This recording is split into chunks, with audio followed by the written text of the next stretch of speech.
No, what I was talking to Ethan about, like, this would be the ideal. The issue is we wouldn't be able to set it up like this with how we're going to set it up now. So last week for Ethan's podcast, the mics went through the computer, and then the iPhone videos the podcast, right? Then you just mute the audio on the iPhone, or well, you transfer it all to DaVinci Resolve on the computer, and then you mute the actual video audio and just take the audio that we recorded from the mics through the sound box and on the computer through a platform called Audacity. And then you move the audio, like edit the audio, make sure it sounds good, try to like reduce the noise, etc. And then you move that into DaVinci, and then you have to take the audio and the video and you have to sync them up. And sometimes you can auto sync them, but for whatever reason, she got a baby. Fussy baby. It's okay, it's a baby. For whatever reason, it wouldn't let me auto sync it. And so I think the audio we're too far from the iPhone, and so I think the audio doesn't pick up that much at all, and so it couldn't really find the audio waves to match it with the audio waves of the mic, which were obviously right here. Anyways, nonetheless, so then you have to like splice the audio, because the audio begins to drift the longer the video takes. And so even though we line it up at the very beginning, like the first minute, boom, it's lined up. Then you go and watch the 30th minute and it's already not lined up again. So then you got to cut that file and then put another file on top of it. And it took Taylor probably, I don't know, maybe like an hour and a half to like actually splice it all. And so I was using my best friend, ChatGPT. That's my buddy, dog. I use him all the time. Bro, it's my dog. I go in there, I'd be like, Wifey, what up, dog? Shout out, she put me on it. Dude, I go in there, I'd be like, what up, dog? And he'll be like, what up, dude? So we're homies, right? Gotta be nice to him, dude, just in case this shit goes south. You never know. Thanks for the chocolate. It's like an old Dane Cook joke. But facts. But big facts. Yeah, right. Like I'm always like, thank you, Siri. Like, for sure. And so sometimes I feel bad when I ghost ChatGPT. Like if I don't say thank you after like I'm done asking it questions, sometimes I feel bad, and then I go back in there a little later. I'm like, hey, right. And so anyway, so we're splicing it up. It took a pretty big amount of time. So then ChatGPT was helping us like splice it, and I was asking it like, what do we need to do step by step? And so then I asked it, I was like, like, how can we make this more efficient? Is there a way to plug the mics directly into the iPhone, which is what we're doing today? So the mics are now routed through a series of adapters. It costs like 20 extra bucks just to get the adapters. And so now everything's running through the adapters into the iPhone. So the mics are hooked up to the iPhone, and then we're using an app on the iPhone in order to record both the video and the audio on one file. So now we don't have to sync it up. So now editing should hopefully take almost no time. So it should be a lot easier, and then we can just focus on cutting up clips, things like that, right? And so the only potential downfall is what Ethan and I were talking about last week, is how cool would it be to be, kind of do, how Joe Rogan does like the fight companion shows? It would be cool if it was like me, you, Ethan, maybe his buddy Dominic or whoever else would want to do it. Even my boy CJ. If we had all four of us here, right?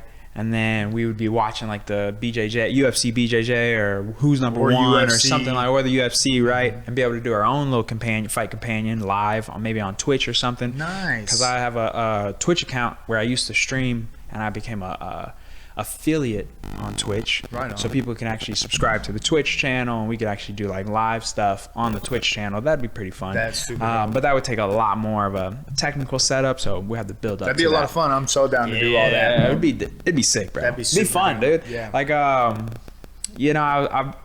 always thinking about it, right? Like you're always like, is it worth it? Is like doing stuff worth it? Like, is it even worth like pursuing, et cetera, et cetera? And at the end of the day, bro, even if nothing ever comes of it, at least I get to sit here and kick it with my boys. Exactly. Bro. You kick it with the boys, but it also boils down to like, number one, we're all driven individuals to succeed. So My motto is like, you miss 1,000% of the shots you don't take. So we do it, and then you see what happens. Well, that and it's just like, no matter what, we're just having fun.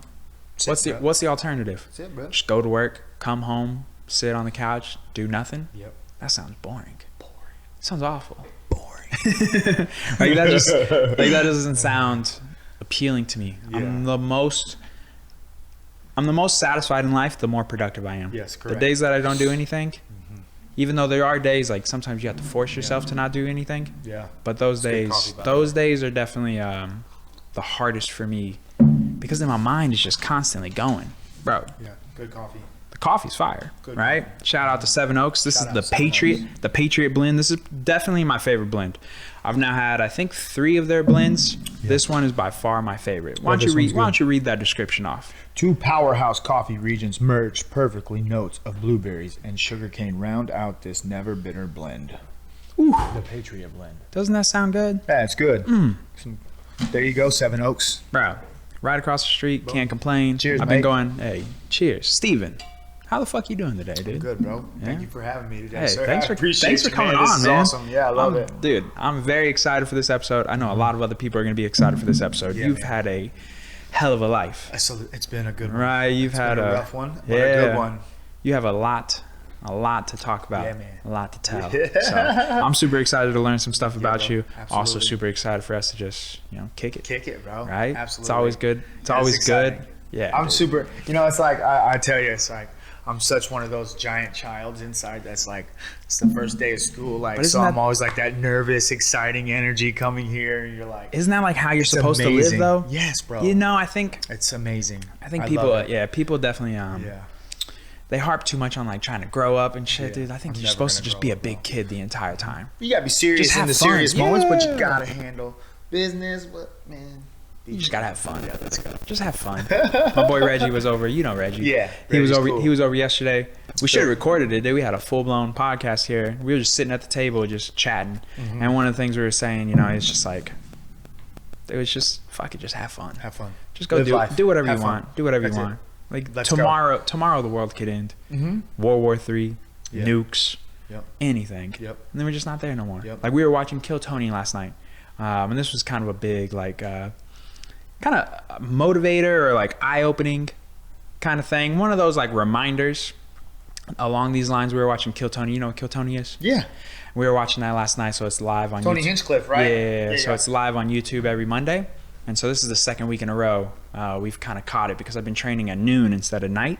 Right. So it's easier for me to just be gone during the noon, and then at night I can come home, hang out with the baby, hang out with Taylor. And so we actually shout out my man, the new baby. Congratulations, Taylor Jordan. Baby Logan over there just chilling. Well, she's sort of chilling. She's a little wild. Congratulations. Yeah, thank you, man. It's a blessing, bro. I fucking love it. We can, we're watching Kill Tony.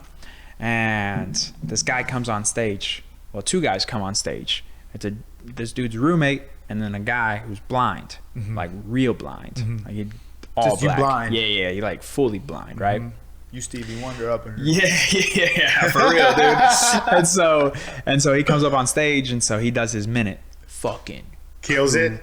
Crushes it, bro. Hell yeah. So it turns out he's been doing stand up for 10 years. Nice. Just moved to Austin 2 weeks ago. Okay. So he applied for Kill Tony for 2 weeks in a row, got in on the second week, 1 out of 300 chance. Nice. Right? Completely shot, blind.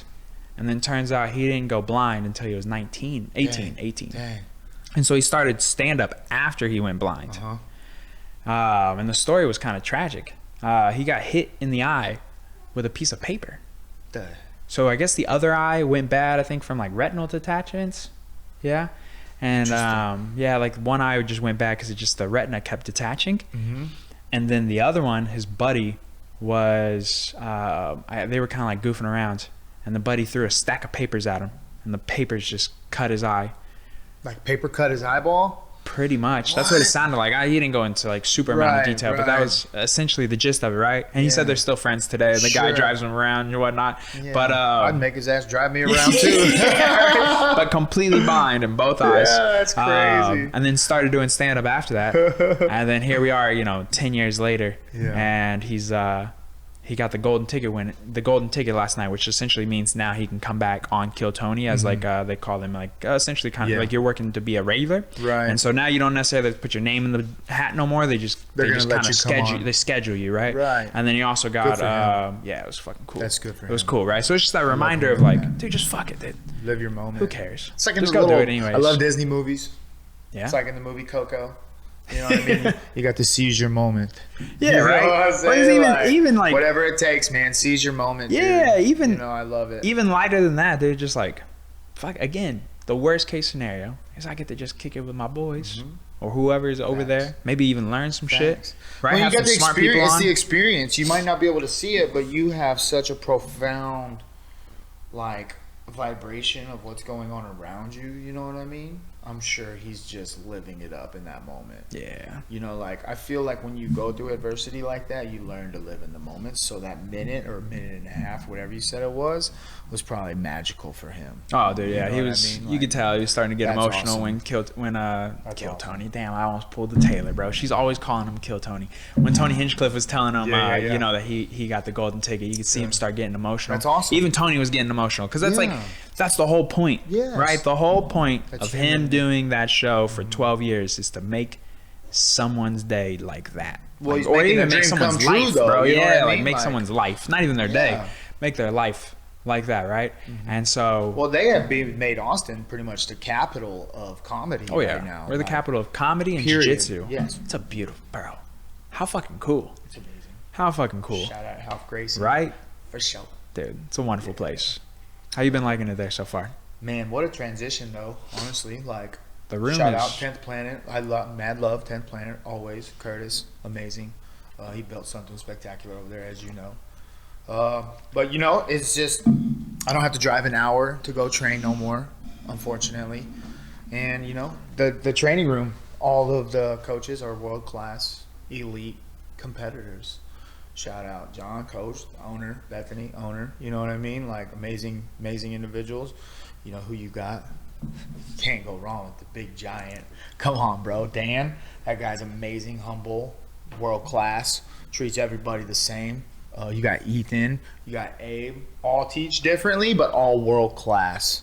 So like very personable. They're very like family oriented. Like they love it. They love it. I love it. It's just been a great transition. So like now I can like get off work. So I work super early mornings, you know, like 4:30 usually to like 1:30 or 2. I go home, train, take care of my 5 little pedos, which I love. Wait, you want hold on, pause. Hold on, you're 5 little what? You want to try pedos. that? Sorry, my little Spanish speaker. I said pedos, my little pedos. Bro, I heard pedos. I was like, you got 5? 5 pedos. Damn. I don't even think you want. I don't even So yeah, no, I love my dogs, all 5 of them. I got Boston Terriers and a Chihuahua. They're cute. So I go home, take care of them. And then now I don't have to worry about, like I said, driving an hour to go train. It's 15 minutes and it's a stacked room, and you know you're going to get very detailed training, very, very good rounds. And it's not a free-for-all. Like nobody's trying to take your neck or like destroy your arm, you know, like we're going to respect each other. Yeah, it's that we all got to go to work tomorrow. It's a fucking fantastic room. Like every round is extremely competitive. You're learning every single round. We were talking about it. 2 things that I think are invaluable.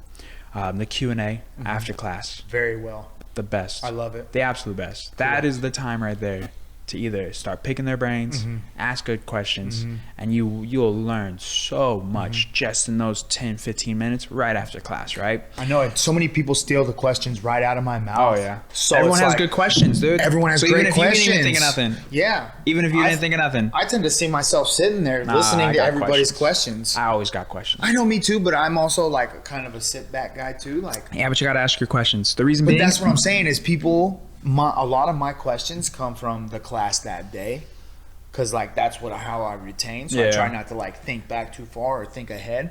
So like usually in that day, people all ask the questions that I wanted answered. That's fair. So I don't have to ask the questions. Yeah. So like I've caught myself a couple times being like this, and then he saw this person and he called on them first. I was like, that was my question.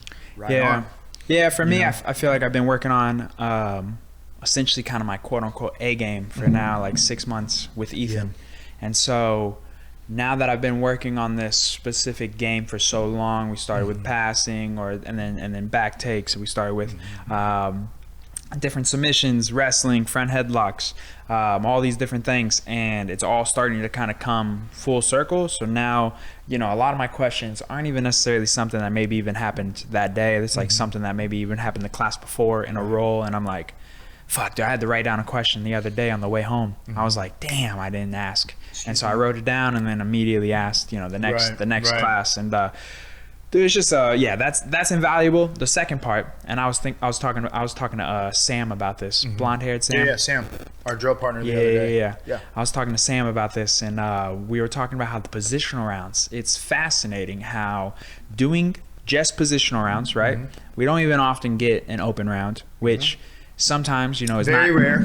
It's not always the most fun. To me, it's right? to me, it's seated versus standing. That's our most open round. Correct. Yeah, for sure. But it's not the most necessarily like quote unquote fun thing, but it makes you look forward to open mat tremendously. Like when it's open mat day, I'm like, fuck yes. See, I kind of have go. a reverse mindset.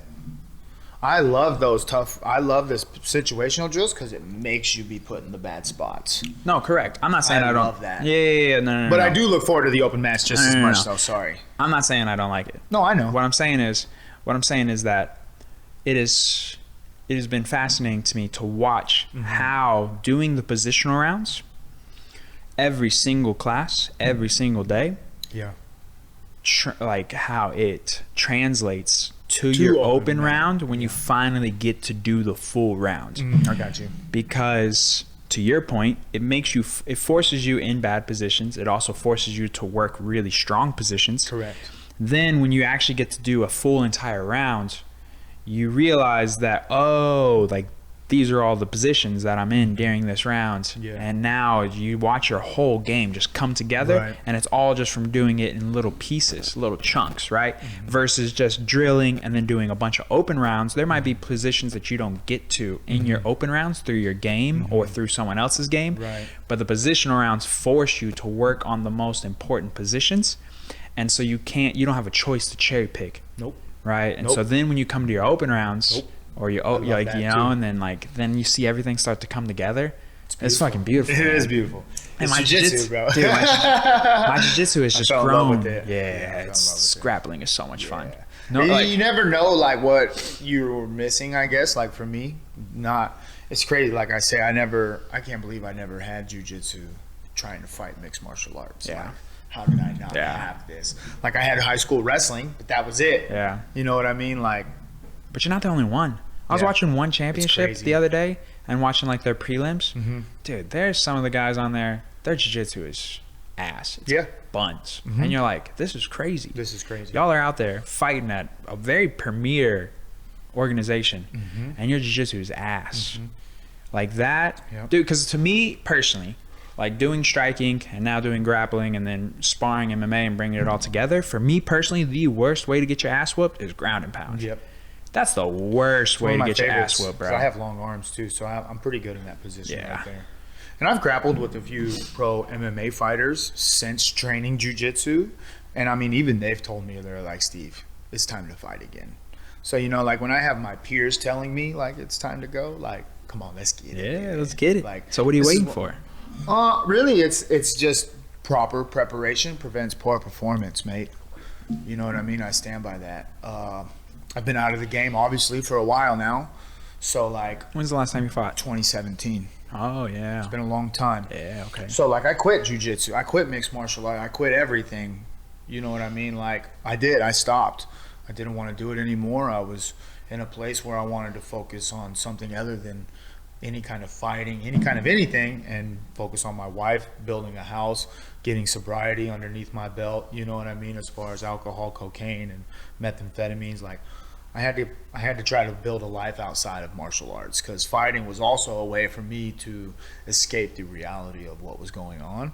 So if I didn't get away from martial arts, I would have probably never really truly found who I was as a martial artist now. Does that make sense? Yeah. So were you unsober, not sober while you were fighting initially? No, I was never sober.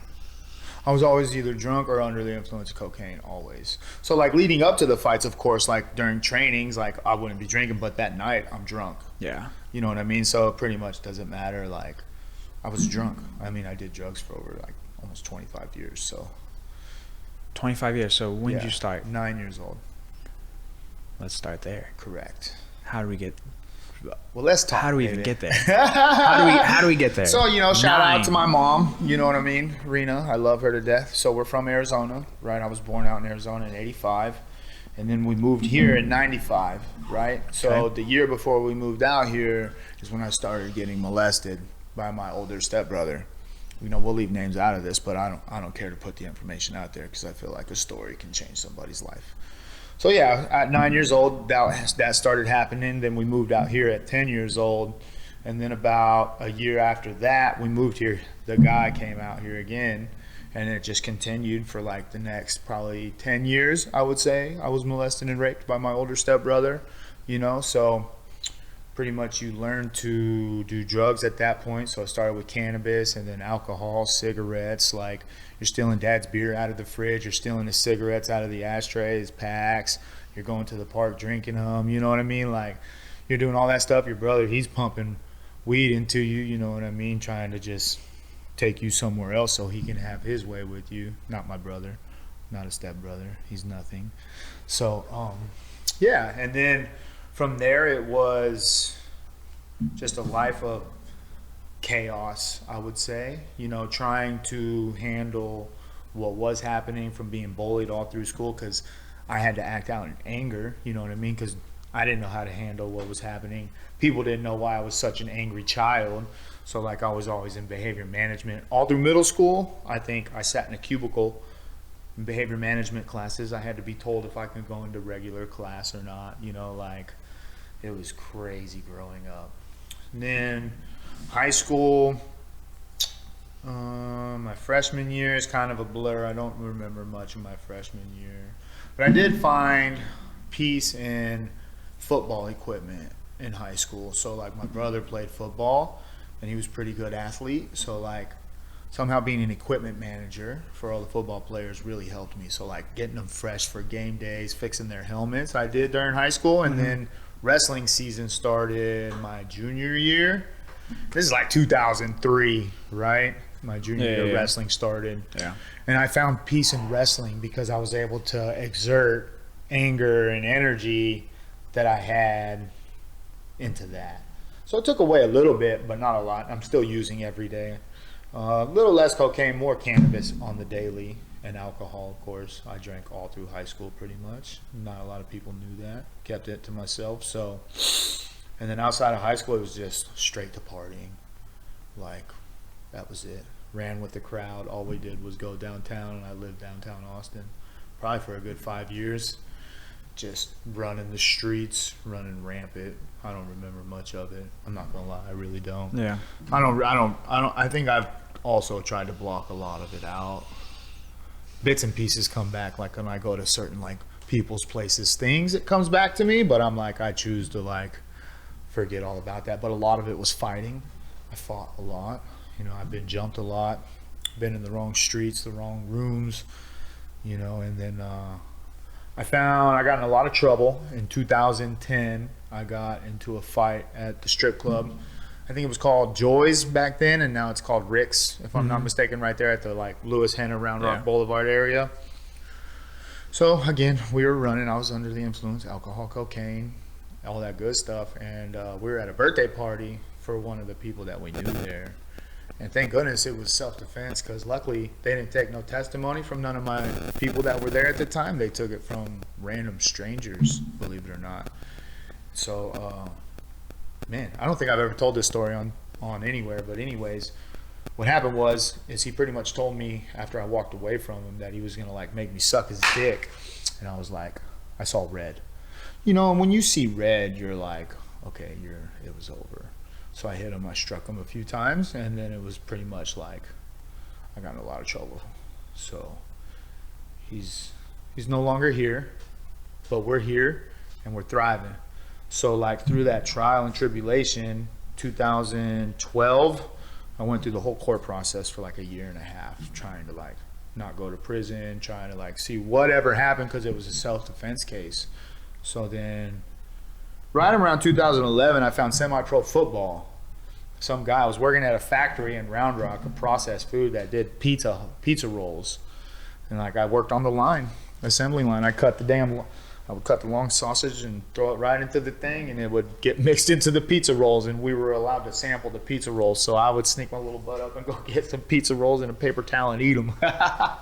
Straight up, that's funny, I remember that.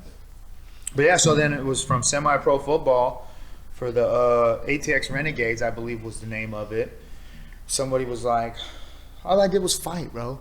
Every other play, I was getting into a fight. So somebody was like, Steve, why don't you go try MMA fighting? And I was like, oh, show me.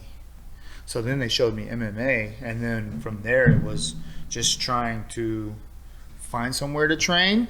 I had no vehicle, no nothing. I lived at my mom's house, no job, broke as fuck, like nothing, bro. Lived off my mom's dime, barely had nothing because what am I? I'm just a loser drunk, right? So let's go back to the court case real quick before we go. Before we get there, right? Let's go. Let's get there. So you went through the process for like a year and a half. Yeah. What was the outcome?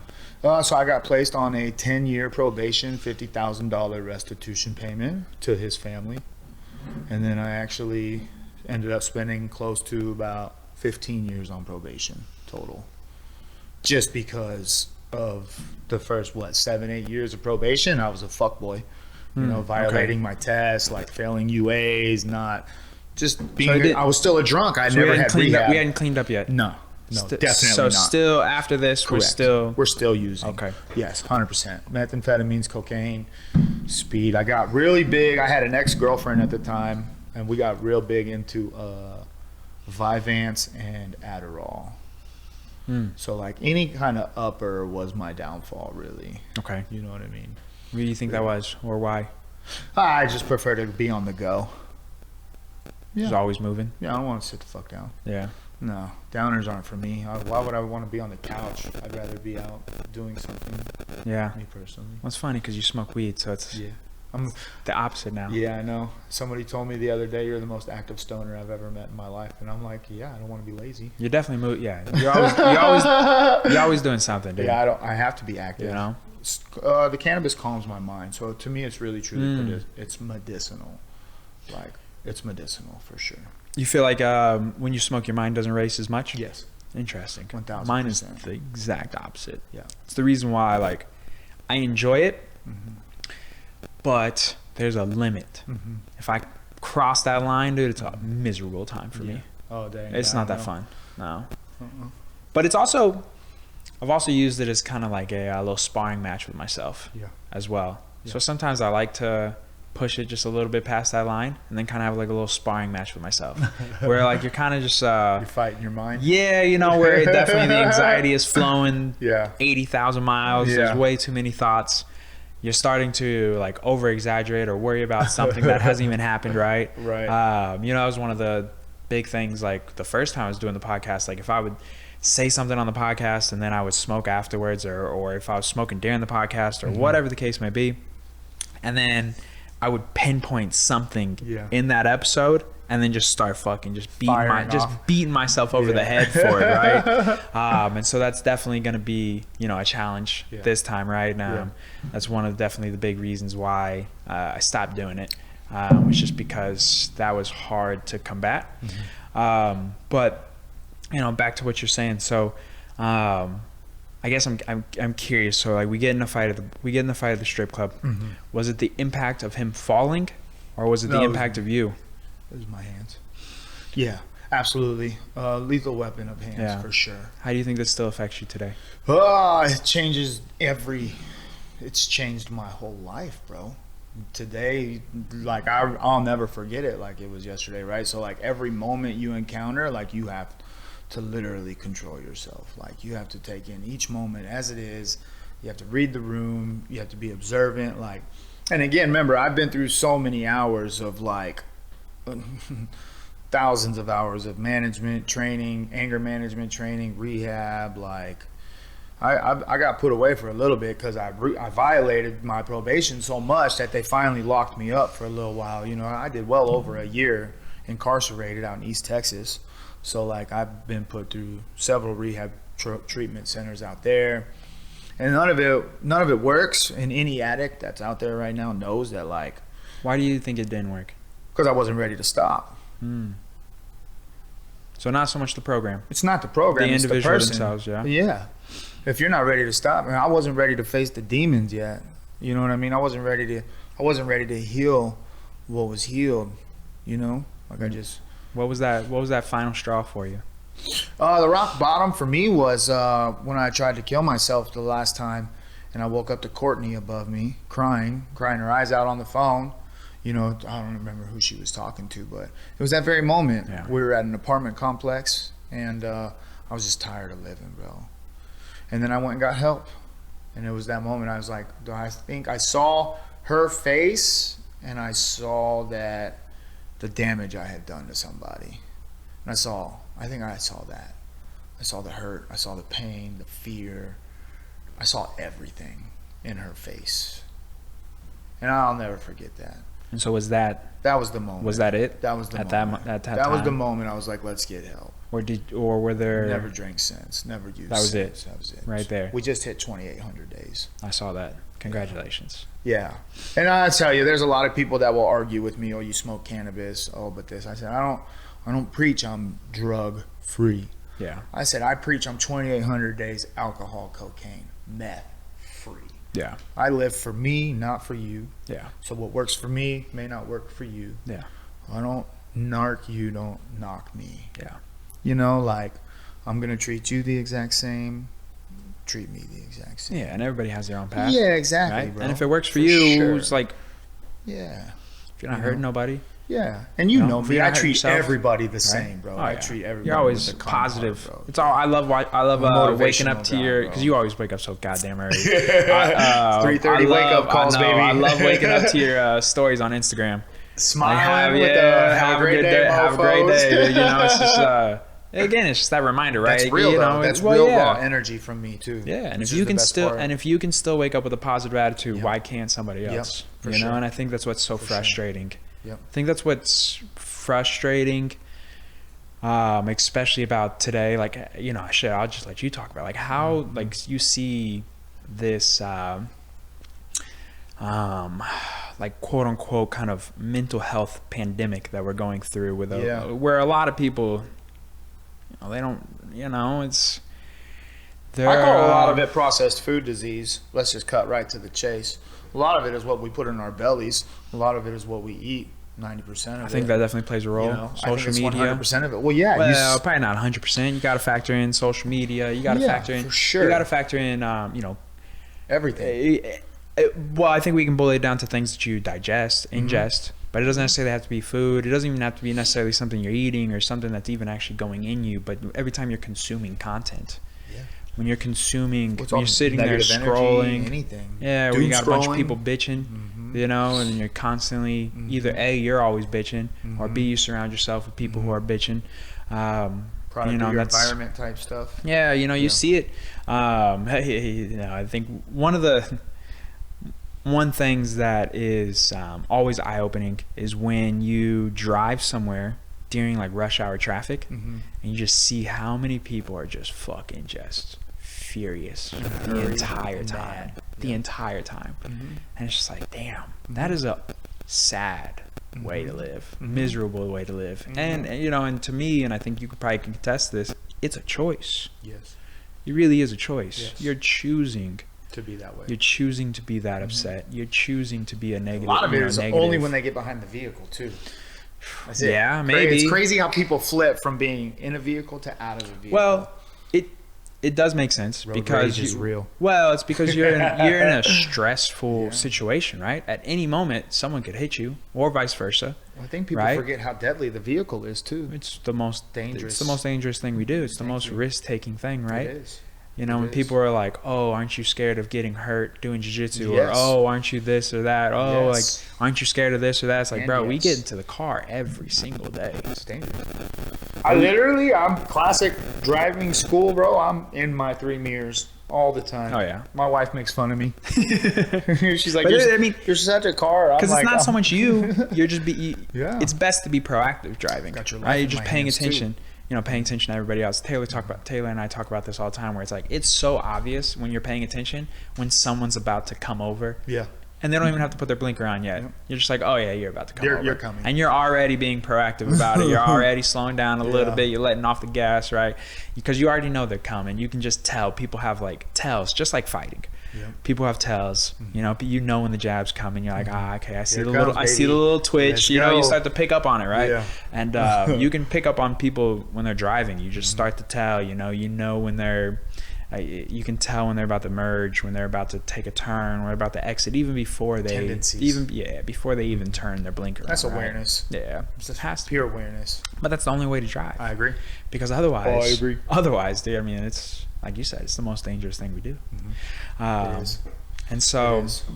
we go through the court system. Yep. We do 2011, 12. do a year and some change. Yep. So before I did all that, I found there was this small I guess- gym, Cooper MMA, right? Sorry, what was the? My bad. What was the actual charge? Aggravated assault with deadly weapon with serious bodily injury. Okay, and so initially, no prison time Not initially, no. at all, No. just probation. That was the 10 years probation and $50,000 restitution to the family. Okay, so had you not slipped up, broken any rules, you wouldn't have went to prison. What was the rules of your probation? Of course, no alcohol, no drugs, no bars. But you weren't on like house arrest. You could go. No, I was on probation. Like I was, I guess I don't. like not house arrest. Like I didn't have an ankle monitor Yeah, or that's anything right, like that. yeah. But like I wasn't allowed to leave the state. Like, Sure. I couldn't even go to San Antonio without permission. Like Yeah, I had to like can't get leave the county. Correct. I was correct. And because they didn't really know me, like I wasn't a flight risk back then. Like I never would have ran. Yeah. You know what I mean? I knew I was in a lot of trouble, so like I wasn't trying to make it worse. Sure. I was just a drug addict, Sure. alcoholic, bro. So You know, you trying to get my fix every fucking day. so you attempt to kill yourself. You wake A up. few times. You wake up with Courtney above you, which is your wife at this time or No, just girlfriend, boyfriend at the time. How long y'all been dating at that point? Ooh, let me think. I don't know, cause see, I had ghosted her already once. Ooh. She's a real one, dog. I'm telling you. And then, when was that? Snap, bro. I know how long we've been together, but I don't remember how long ago that was. We've been together almost a decade, so I would say that was like 7 years ago, like right around Yeah, okay. that So maybe we're at like 2 or 3. 2016, 17 era. We're in like a 2-3 year mark at this point. Yeah, right around there. So she was with you when you were using. Correct. Does she know? I mean, No. obviously. Not to the extent of what I was using. She Really? just knew about the alcohol. She didn't know about all the other stuff because I kept it in my fight bag. I kept my Got it. cocaine in my fight bag. all So I'm that assuming, shit. are we living together or not living together? I moved in with her, correct. Okay. Yeah, because I had moved back from San Antonio and I was living out of my car. And I showed up at her door and never left. Fair enough. Okay. So that was the line, but we got into MMA before that happened. All right, Correct. so let's go. Yeah, so that was 2000, I'd say right at the same time frame, 2011, 2012, because I played that one season of football until that guy was like, you need to fight mixed martial arts. Yep. Okay. So then I found Sean Cooper, Yep. and he was off Palmer Lane and 620 before it was the toll road, before it was all that stuff. So I guess you would say Sean Cooper was like my first ever like jiu-jitsu / MMA coach. But again, I didn't have a vehicle, didn't really have much money, nothing. So my mom would take me once and then she would let me take the vehicle once. Like if I got lucky, I'd get to go twice a week over to his gym. Very rare. And then I heard, I don't know how I found out about it, but I heard that there was a TV show that they were doing called reality TV quest called Cage Quest. And Susie Swinger put it on down out of like New Braunfels, Seguin, and like all that other gym. And that I just blew her phone up, bro. I just blew up her messages. I blew up her DMs. I was just like, just give me a shot. Just let me do it. I had no experience. I have nothing. I'm coming from street fighting. I'm just a drug addict, alcoholic who fell in love with mixed martial arts now at this point. I knew I was going to get beat up on this show, bro. I knew it. So she put me on it. She did, and I made it. We filmed every weekend. I drove all the way down to Seguin. My mom let me go every Saturday. And then I made it 3 weeks into the show when we started grappling, of course. You know, I got beat with jiu-jitsu. You know what I mean? So I was like, whatever. I'm still drinking, using. Yep. So then they finished filming the show, and I blow her phone up again because they're doing a fight for the TV show for the winners and a few of the other ones. And I was like, well, I want to fight. Believe it or not, shout out Zach Reese, who's in the UFC now. Yeah. That's fucking amazing. You know what I mean? I can say, that guy, I fought him. Yeah, he beat me, sure. But, you know, I came out to fight. He knows it. And he came out to fight. And at that point, it was like, the next fight, I looked for it. I didn't care about the loss. And I was like, let's go fight again. I called a guy out in Louisiana, Gil Guillory, and he had USA MMA. And so I went out and fought in Louisiana. And then I found a fight down in Beeville, and I fought there for a couple times. And then I found there was a promotion here. I forget the name of it. Belts of Honorius, I believe is what it was. And then I fought there one time. And then it was after that I kind of got intertwined with this guy named Andrew Porter, who was at a Big Tex gym. And then that's when Rob and Esther wanted to start to get into mixed martial arts. So then I started training there, and there was no facility there at all. It was just a heavy bag and a couple pads, and me and a couple guys would just train in a weightlifting facility. You know what I mean? And that was at that point I was looking for another amateur fight, and then Jonathan Pati's name popped up, and then that's when I was like, fuck it, I'll fight him. I don't care. Like, if I'm going to be a pro fighter, you have to say yes to these fights, right? And at this time, Pati, he was ranked real high in Texas, bro, and still is. Like, his name is still out there in Texas for sure. I love Pati and his whole family. You know what I mean? And like, they roll D to his events. yes, it's cool to see. I roll to his events too. I got his gear in my closet. I got to watch him fight Muay Thai a couple years ago. Yeah, I love Pati, bro. He knocked the dude out with a spinning elbow. Yes, he did. It was beautiful. Yeah, I love him. Yeah. So I fought him, and then he actually broke my ribs, believe it or not, with a spinning back kick, which I thought was great. It was beautiful. But I thought I did well against him. You know what I mean? And again, I still have no jiu-jitsu experience. I'm pretty much training on a heavy bag, running and lifting weights. You know, I don't have no real MMA coach. I don't have no coaches. You know, the only one was Sean, but it was just a real, like, short spurt. So whenever I had a fight, I would call Sean and be like, want to corner me since I know you the best, you know what I mean? And he would always say yes. So shout out to Sean Cooper for sure, for like always kind of showing me love, knowing the fact that I couldn't really rep his gym, but like he came for me. So like I've always got mad love for him. And then I fought Chip Cole for Strike League. And then of course he was a brown belt in jiu-jitsu, and I felt like, again, I was doing really well in the stand-up because that's how I'm hitting heavy bags, and that's it. I had a couple people here and there helping me along with pad work, you know what I mean, but nothing real steady. So fought Chip Cole, beat me with a knee bar at the very end of the first round, and I was like, cool. So right at that point I was still using and drinking and drugging, so like that loss kind of put me over the edge a little bit. That one, not Chip Cole, but the actual loss itself, destroyed me. What happened after? So like I just went to a downfall spiral, started drinking, drank a lot, used more drugs, and that's when I was like, I'm over this shit. So I was gonna quit mixed martial arts, and I did. And then that's when I tried to kill myself, and then I got sober, and then where was that? Palm Springs, Anderson Mill. Yep. I found jiu-jitsu at Brazilian Top Team. Yep. You know what I mean? And then I ran into JoJo, who trained at Cooper here and there. Or no, he trained at Cooper. I trained here and there. So once I saw JoJo, and this is like 3 days after I tried to commit suicide on pills. You know what I mean? I was just walking down Palm Springs, and there was BTT right there. And then I had no money, no nothing, no car, nothing. Just flat fucking broke. If it wasn't for Courtney, I'd probably be on the streets at this point. You know what I'm saying? And I walk into the gym and I was like, I just want to try it out. So he let me train that one day, and then I showed up every day. And I told him, I was like, I can't pay, I can't train. And I was like, I just showed up, and like when belts would fall off, like I'd fold them up and like I'd put their belts right there, and I just watch them train. Like, well, I can't afford it.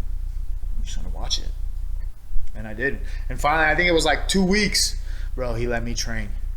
And he just let me train. He handed me a Brazilian top team gi, and he let me train for free. Sponsored me pretty much to like train jiu-jitsu. Shout out Huey Fraj for sure, and JoJo. You know. Oh yeah. How long did you train there? I started jiu-jitsu right there. That was 2017. And then I trained for a year straight to 2018. Yep. And then stopped. Okay.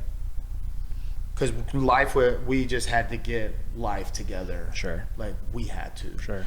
And I was like, I was still struggling, you know what I mean? Like, still really battling my mental health issues, and like, still dealing with the trauma of being raped for 10 years, working all that out, dealing with the anger and resentment of everything. Not using anymore. Not using at this point. So at this point, you're kind of facing everything for real. Right. So it was what? November 25th, 2017 was the last time I used. That was the last time I drank and used cocaine. Right. So right at that time is like, then leading into that 2018, that's when I started doing really well in IBJJF as like a blue belt. I actually won a lot of circuits here in the Master 1 division, of course, not the adult division where all the monsters are. But I was a beginning jiu-jitsu athlete, and I'm a recovering drug addict, so I'm not on a lot of those adult level guys. Yeah. There's levels to the game. I'm not stupid. You know what I mean? I did have some MMA fights. May not be elite to some, but for me, I'm proud of what I've done. Yeah. Being so badly like alcoholic drug addict. So I'm proud of myself for that. And then once I quit, because we had to do it. I forget what happened, bro, but I saw that Black Sheep had put on, or Melee, which was part of Black Sheep, and I didn't know it was ran by this gentleman, and I'm not going to mention his name. But I was like, oh, let me go buy fights. And I didn't know he was running the promotion. I knew Rob and Esther were. You know what I mean? I think, shout out to them too. They're good people. Like, I hope they don't mind I spoke their names right.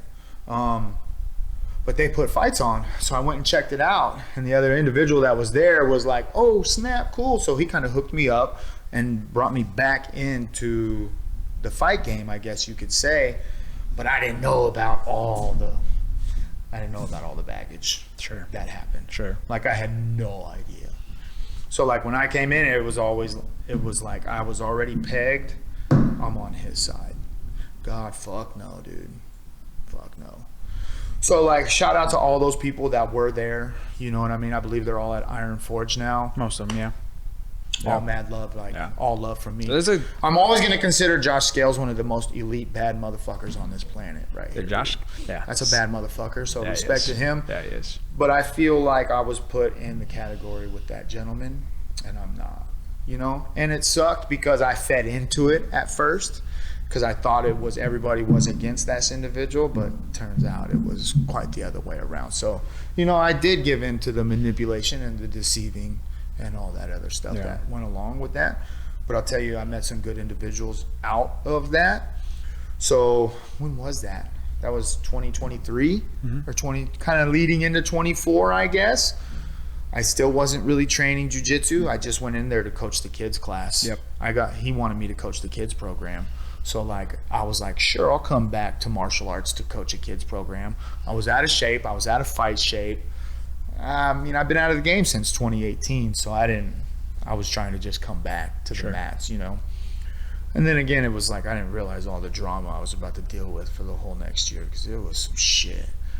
Fuck that guy. Yeah. You know what I'm saying? I don't know any specifics, but I know a little bit of the story. Everybody's like, fuck that guy. So, but nonetheless, he brought me back into the game. And I'm glad to be here now, because like if it didn't happen, like I wouldn't be sitting here with you. You know what I mean? You're one of my dopest fucking friends right now. I can say that. I talk to you and maybe one or two other dudes the most on the daily. You know, we have motivational checks, we have accountability checks, like, and I love that type of shit. I love that group chat. I love that Reggie's in. I love Reggie. Yeah, we're motivating him Dude, for sure. He's bro. lost 20 pounds. I know, it's incredible. Yeah, it's fucking so awesome. like what we do does inspire other people. Yeah. And then like, shit, look, I know my brain. Where was I? Oh, you're good. You're talking about so you were in like 23, 24. Yeah, you're yeah. now So I was teaching the now kids just getting program. back I taught into the it. kids program, and I thought I did a pretty good job. And then that's when I found 10th Planet and Sky Woods. Shout out Sky Woods. They rebranded to Unity now. So I feel much better saying Unity for Sky because I built a really good friendship with the owner of him.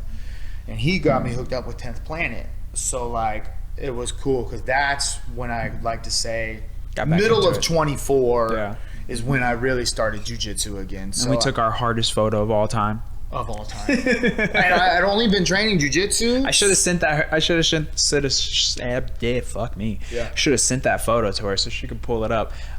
Maybe we can edit it in, but that photo goes hard. It's a bad photo. a bad I'd only photo, been dude. training for like jiu-jitsu 6 months again up to that point. I felt like a new white belt. Like when I started with Brazilian Top Team, I started working at Mooney's Yep. right there at Anderson Mill in Palm Some good Springs. burgers. Shout out Mooney's. Yeah, yeah, He yeah. sponsored me Good for all my burgers. tournaments. Hell yeah. Jay, thank you. I love you. Appreciate you. Real shit. And then finally I was able to buy a bike. Yep. And then I would go work at Mooney's in the morning, go train at BTT at night, and wait for Courtney to get home. You know what I mean? So like I did that, and then I think I got my blue belt in 8 months at BTT. Like, and I trained every day, and I competed in a couple IBJJF tournaments in Nagas, and I got my gold on the podium blue belt. So I was like, that was special for me. I'll never forget that. And then yeah, now here we are. We're here. We're caught up. Oh yeah. Yeah, I love it. And I wouldn't change it for the world, man, to be honest with you. How do you think? Martial arts has changed my life. Yeah, for sure. Definitely. Yeah. How do you think all of it's Jiu-jitsu just saved kind me. of shaped your outlook on life? The little details in life. It's details matter. You know, like in jiu-jitsu, they teach us all about little small positions and this and that. And if you think too far ahead, you're going to lose this or that. Like be 3 steps ahead. So a lot of that translates to me as being in the moment and embracing what is here.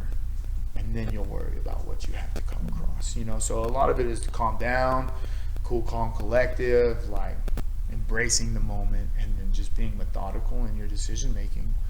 Yeah, for sure. Yeah. And it's calmed me down way much, like, you know, big time. Yeah. And I think that like taking some time off of martial arts and fighting brought back a whole love for it. Like, and it was a big me versus me thing too, on maybe why I haven't fought in so long. Because maybe I do fear that loss again. But then that's just me, a me versus me thing. And I wasn't confident in because I haven't put the training in. So when you don't put the training in, you're not gonna be confident in your mind. So like now that I'm training with real world-class athletes and jiu-jitsu practitioners on a daily basis, I'm excited. And you see I'm putting the work in at the home that nobody really sees. You know, so Hey, we're you doing getting it. after it. I've been over there, done the work with you. You fucking getting after it. Cardio feels good. You can still work on the grappling cardio. Yes, for sure. Maybe we're just gonna continue to build that up. And now we have Ethan. Yeah, right. He's been such a blessing, man. He's really introduced me to, really high quality jiu-jitsu, but even outside of like the actual like skill level of jiu-jitsu, more so of a way to, the way to train, right? A better way to train, a better way to comprehend techniques. I was talking to John, the owner of Half. He was saying we call this place the skill expediter, right? And it's true, man. Like how much my jiu-jitsu has grown since going to House, compared to all my time before. It's night and day. My jiu-jitsu is much better, and that's just a testament to how they run the program, what they make us do, like how they break down the technique. One of the things that I always think is just so good is just breaking down the technique into steps step by step and slowly building it up as you're going through. It just makes it stick so much more. I agree. And you know, it's there's a lot of times like previously I would train and I just wouldn't even fucking remember what we did in class. You know, wouldn't even remember it all. And now it's just so much more sticking. And you know, obviously that also you know is just a kind of a time thing as well, just being more experienced, being put into more positions, you start to understand more and more, so you start to retain more techniques start to make sense because they're similar but different, but you've been there, you know, you've been in similar positions before, or it's an addition to a different, you know, a technique that you already kind of used before, or you're seeing the same technique you've done before, so you're picking up on a little bit more. Obviously that plays a role as well. But I definitely think the way that you break it down, the way that you talk about it, the way that you apply concepts, especially when like Abe is talking, he's very intelligent. Very intelligent. He's a very smart dude. Very smart dude. He's a very smart dude. PhD program. Yeah, he's scientist. a very smart dude. See, I have no education. I didn't. I educated myself in drugs. Yeah. I mean, dude, nowhere to that level, dude. Like I struggle with very basic smart, math, bro. Yeah, bro. Sorry. My vocabulary. I read the same paragraph twice. Yeah. 1000%, bro. I completely understand. But I understand martial arts. Yeah, I understand. Yeah, I understand people. Right. That's my superpower. Is just being able to understand people. I think it helps with understanding how the world fucking really works. Yeah. And kind of coming to peace and coming to grips with it. Where I think a lot of people struggle with that. Yeah. Kind of going back to like the mental health quote unquote epidemic or pandemic that we're in. I think just a lot of people just don't want to really face the reality of the world and how it actually works. And truth hurts too, right? The truth hurts. We also have an unbelievable amount of information thrown at you every single day. All the world's problems you can find instantly, especially if you're trying to find it. And I don't think the majority of folks are wired to be able to handle that because they can't actually handle how the world truly works and fucking real reality. All this. I don't think so either. I mean, think about it. Like, we've been evolving for X amount of time, right? Whether it's some people say we've been here millions of years, a million years. Some people say 200,000 years. Whatever the case may be, however long us as Homo sapiens, as our version of ourselves right now, have been on this planet, evolving. Social media is within the last 25 years. Right? Not even. Like, honestly, it's probably 15, honestly, 20. like 20, 15 years, right? Where it's and really so we had decades on millennia of evolving, and then boom, all the world information at once. Right now, World Wide Web. Now we can consume it all at once, and so to think that we have adapted to be able to even, to even think or even imagine that we can now suddenly just consume all of this and be okay is silly, right? We're not set up for it. Correct. Most people are really not set up for it. I agree. I believe that's why we see like an influx in school shootings and things of that nature, because I think we're breaking people mentally so badly, like unseen before, like unprecedented compared to 30 years ago. I don't think that people were breaking to the extent in which they are now, so much to the point where they think the only out is to go shoot their classroom up and themselves.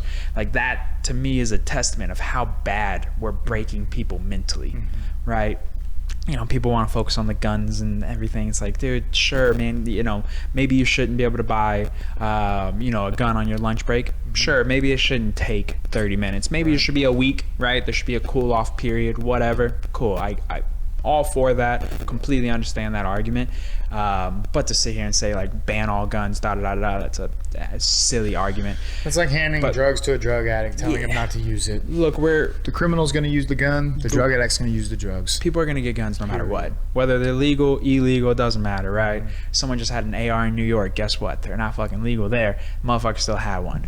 The point is that gonna get them. The point is that, yes. The other point is just that we're breaking people mentally so badly that is the consequence of it, right?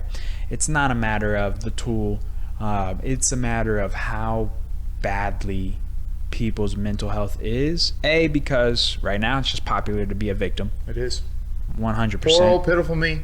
Yeah. Yeah. It's the narcissism built into mental health. Well, yeah, I'd rather point the finger at you than to take the blame myself, right? Not even just that. You know? It's the you don't know how I feel, right? That narcissistic point of view that's built into mental health You now. don't know what I've been through. Everybody wants to try to either Walk one a up mile trauma. in my shoes. Yeah. They want to swing their trauma dick around. Yeah, for sure. Right?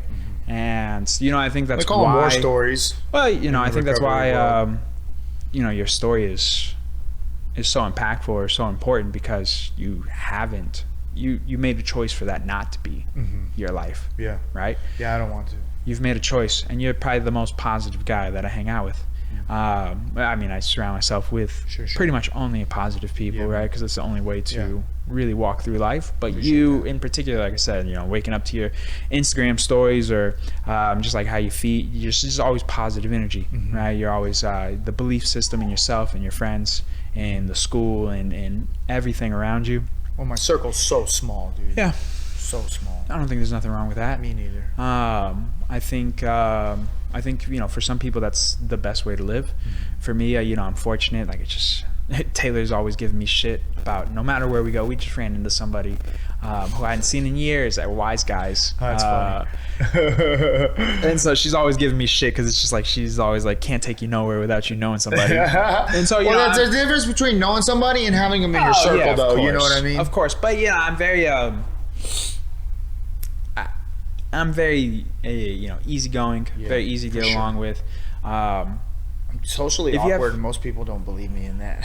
I think I'm so socially awkward. Yeah, I think me as well. If I can't make eye contact to save my life, I'm very socially awkward in that way, right? But if you have something to talk about or something interesting, or if you get me talking about something that I'm interested in, then we can fucking how this works. For sure. Right? Because I'll sit here and do this all goddamn day. Yeah.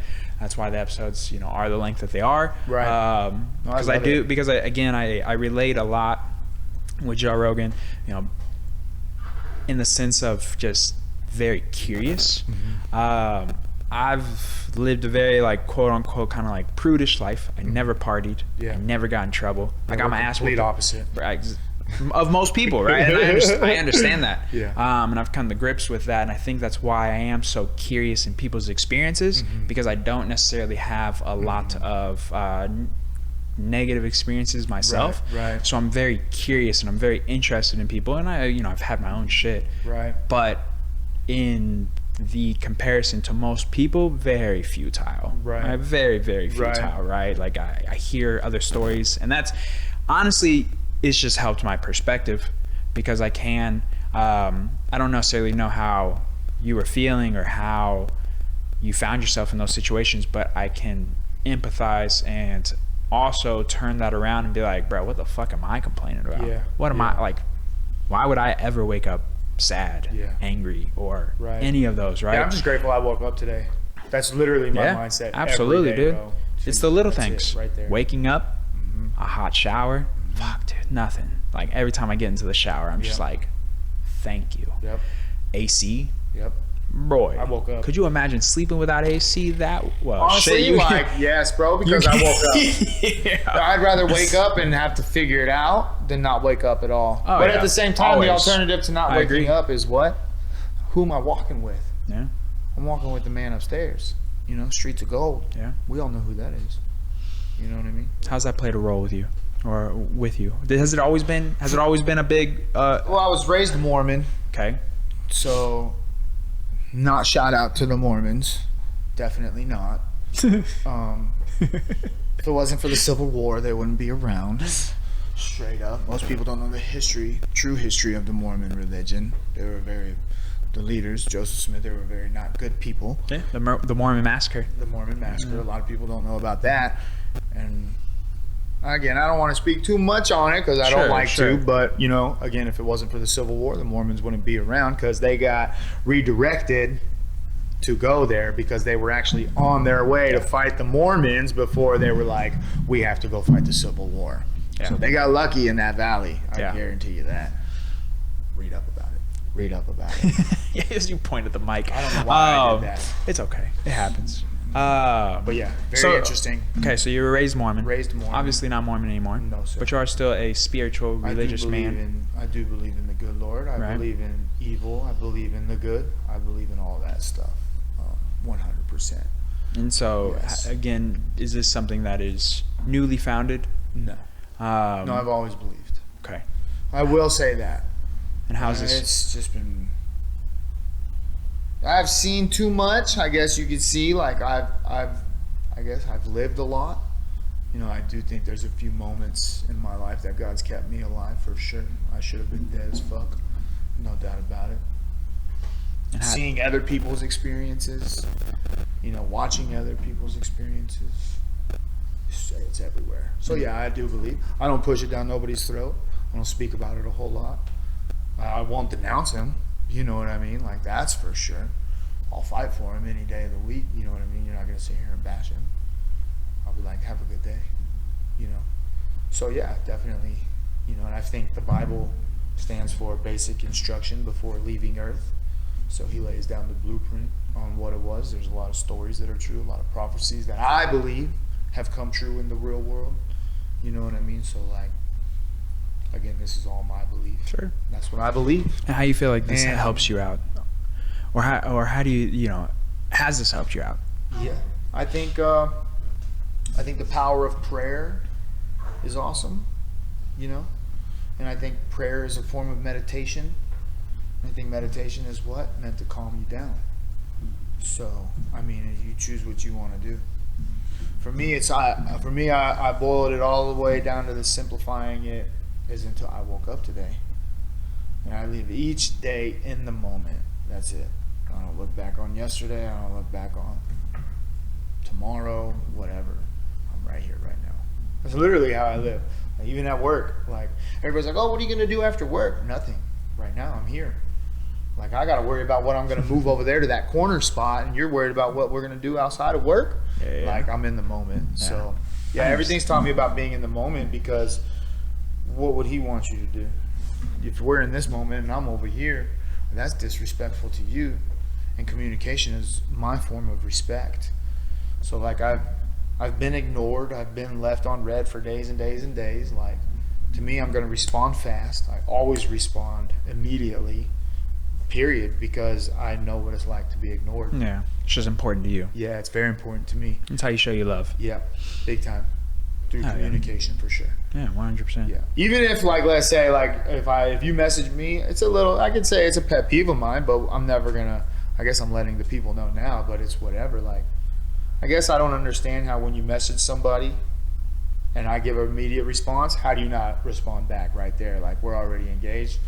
So, like, I've learned that the people that do that, I won't even respond no more. And then eventually you weed those people out of your life because, well, they're only messaging you for when they need something anyways. Yeah, So, maybe so. yeah, you've just learned to weed them out. Yeah, I mean, I think, I think one thing, I definitely have learned is I just kind of let people be them, as Mhm. long as you're not, doing anything hurtful or doing anything disrespectful.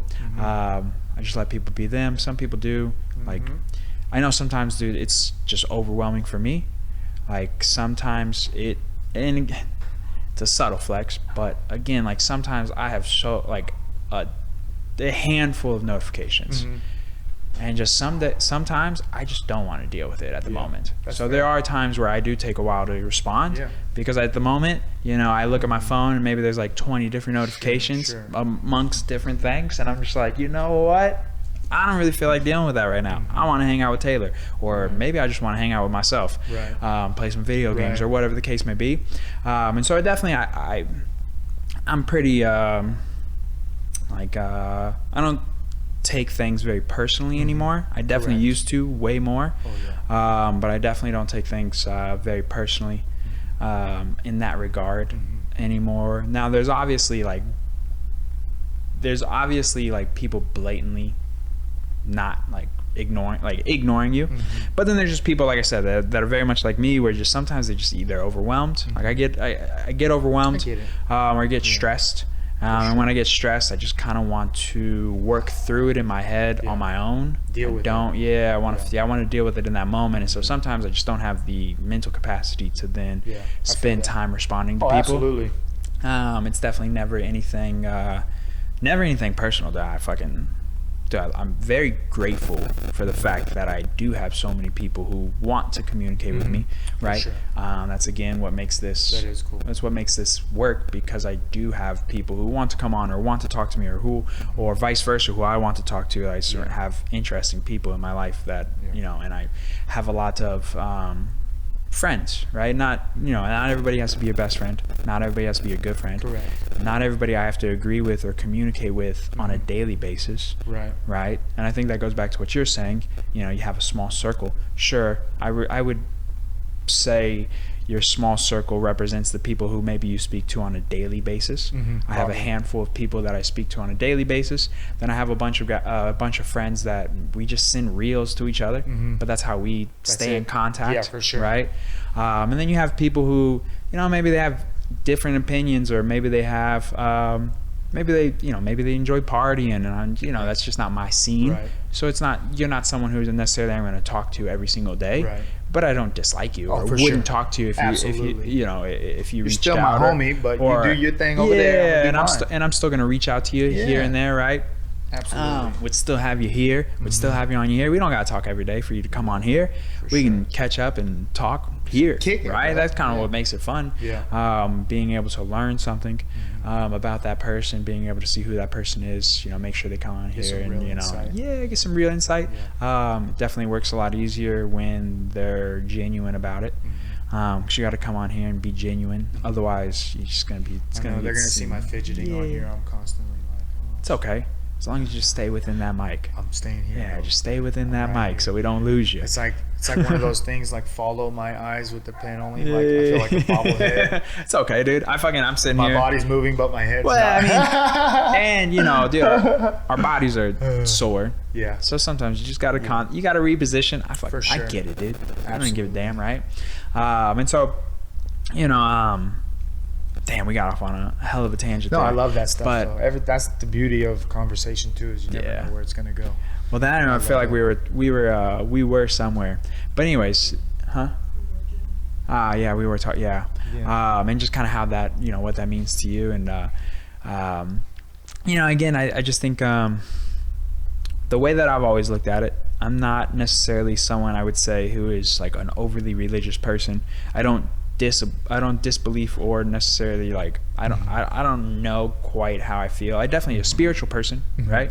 I think if you do enough shrooms, you definitely become a spiritual person, because if you do enough of them, not saying that I have or haven't, but if I've heard you do enough of them, definitely there's a figure that I'm not the only person that's had this experience. I know other people who have had this experience where another like outside figure has talked to them, right? And there's I don't know how much I can't remember the guy's name, and this is where we were supposed to get a tool today that would have connected the computer to the TV, so that way we could pull articles up and stuff. That's but cool. It didn't come in today. It got delayed. That's all right. So I apologize. But there's a guy who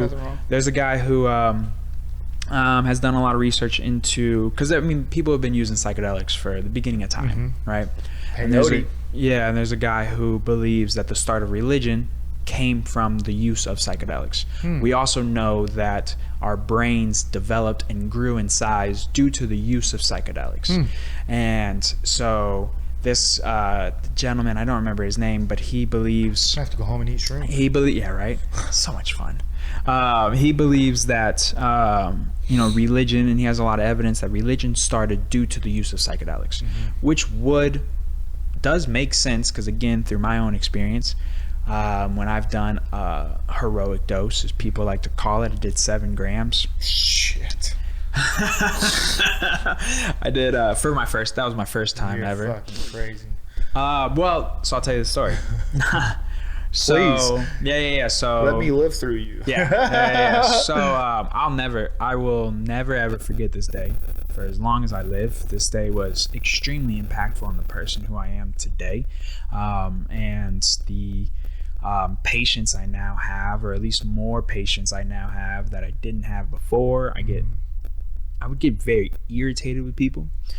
So again, back to what we were talking about, you know, how this ties in is like, I didn't do anything wrong, bro. I got my ass whooped once. Now I'm straight line kid. I was good, bro. Like, Shoot. that's what you want. Fuck that, bro. I wasn't trying to get that again. Right. I was like, nah, I'm good. Yeah. And I just learned. I was not learned. I was just like, all right, I'm just not gonna get in trouble. Right. If I did get in trouble, quickly fucking like right back in line. Right back in line, bro. And that's just kind of like how I've always been. Didn't do drugs. I didn't start smoking weed until I was 24. Right.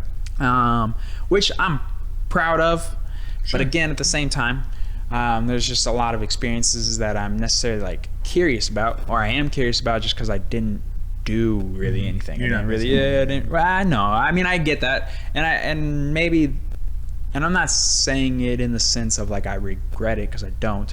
What I mean is just that there's things that I want to have either a better understanding of, or maybe not necessarily like live vicariously, because that's not the case, but nonetheless, I was a straight line kid, right?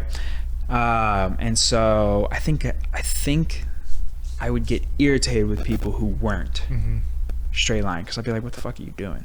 Like, this is silly. And I'd get very agitated, very irritated. I was very irritable. Just not knowing like what they've been through or anything. Yeah, right. For whatever reason. And so I didn't start smoking until I was 24, and then I did shrooms for the first time when I was like 27, 28. And so this is after listening to Joe Rogan for many years, him talking about his powerful experiences, things that he's like seen and how it's helped change him and help him become a better person, and I didn't quite like necessarily like how irritable I would be, and again, sometimes it still happens, but I'm far more patient than I used to be.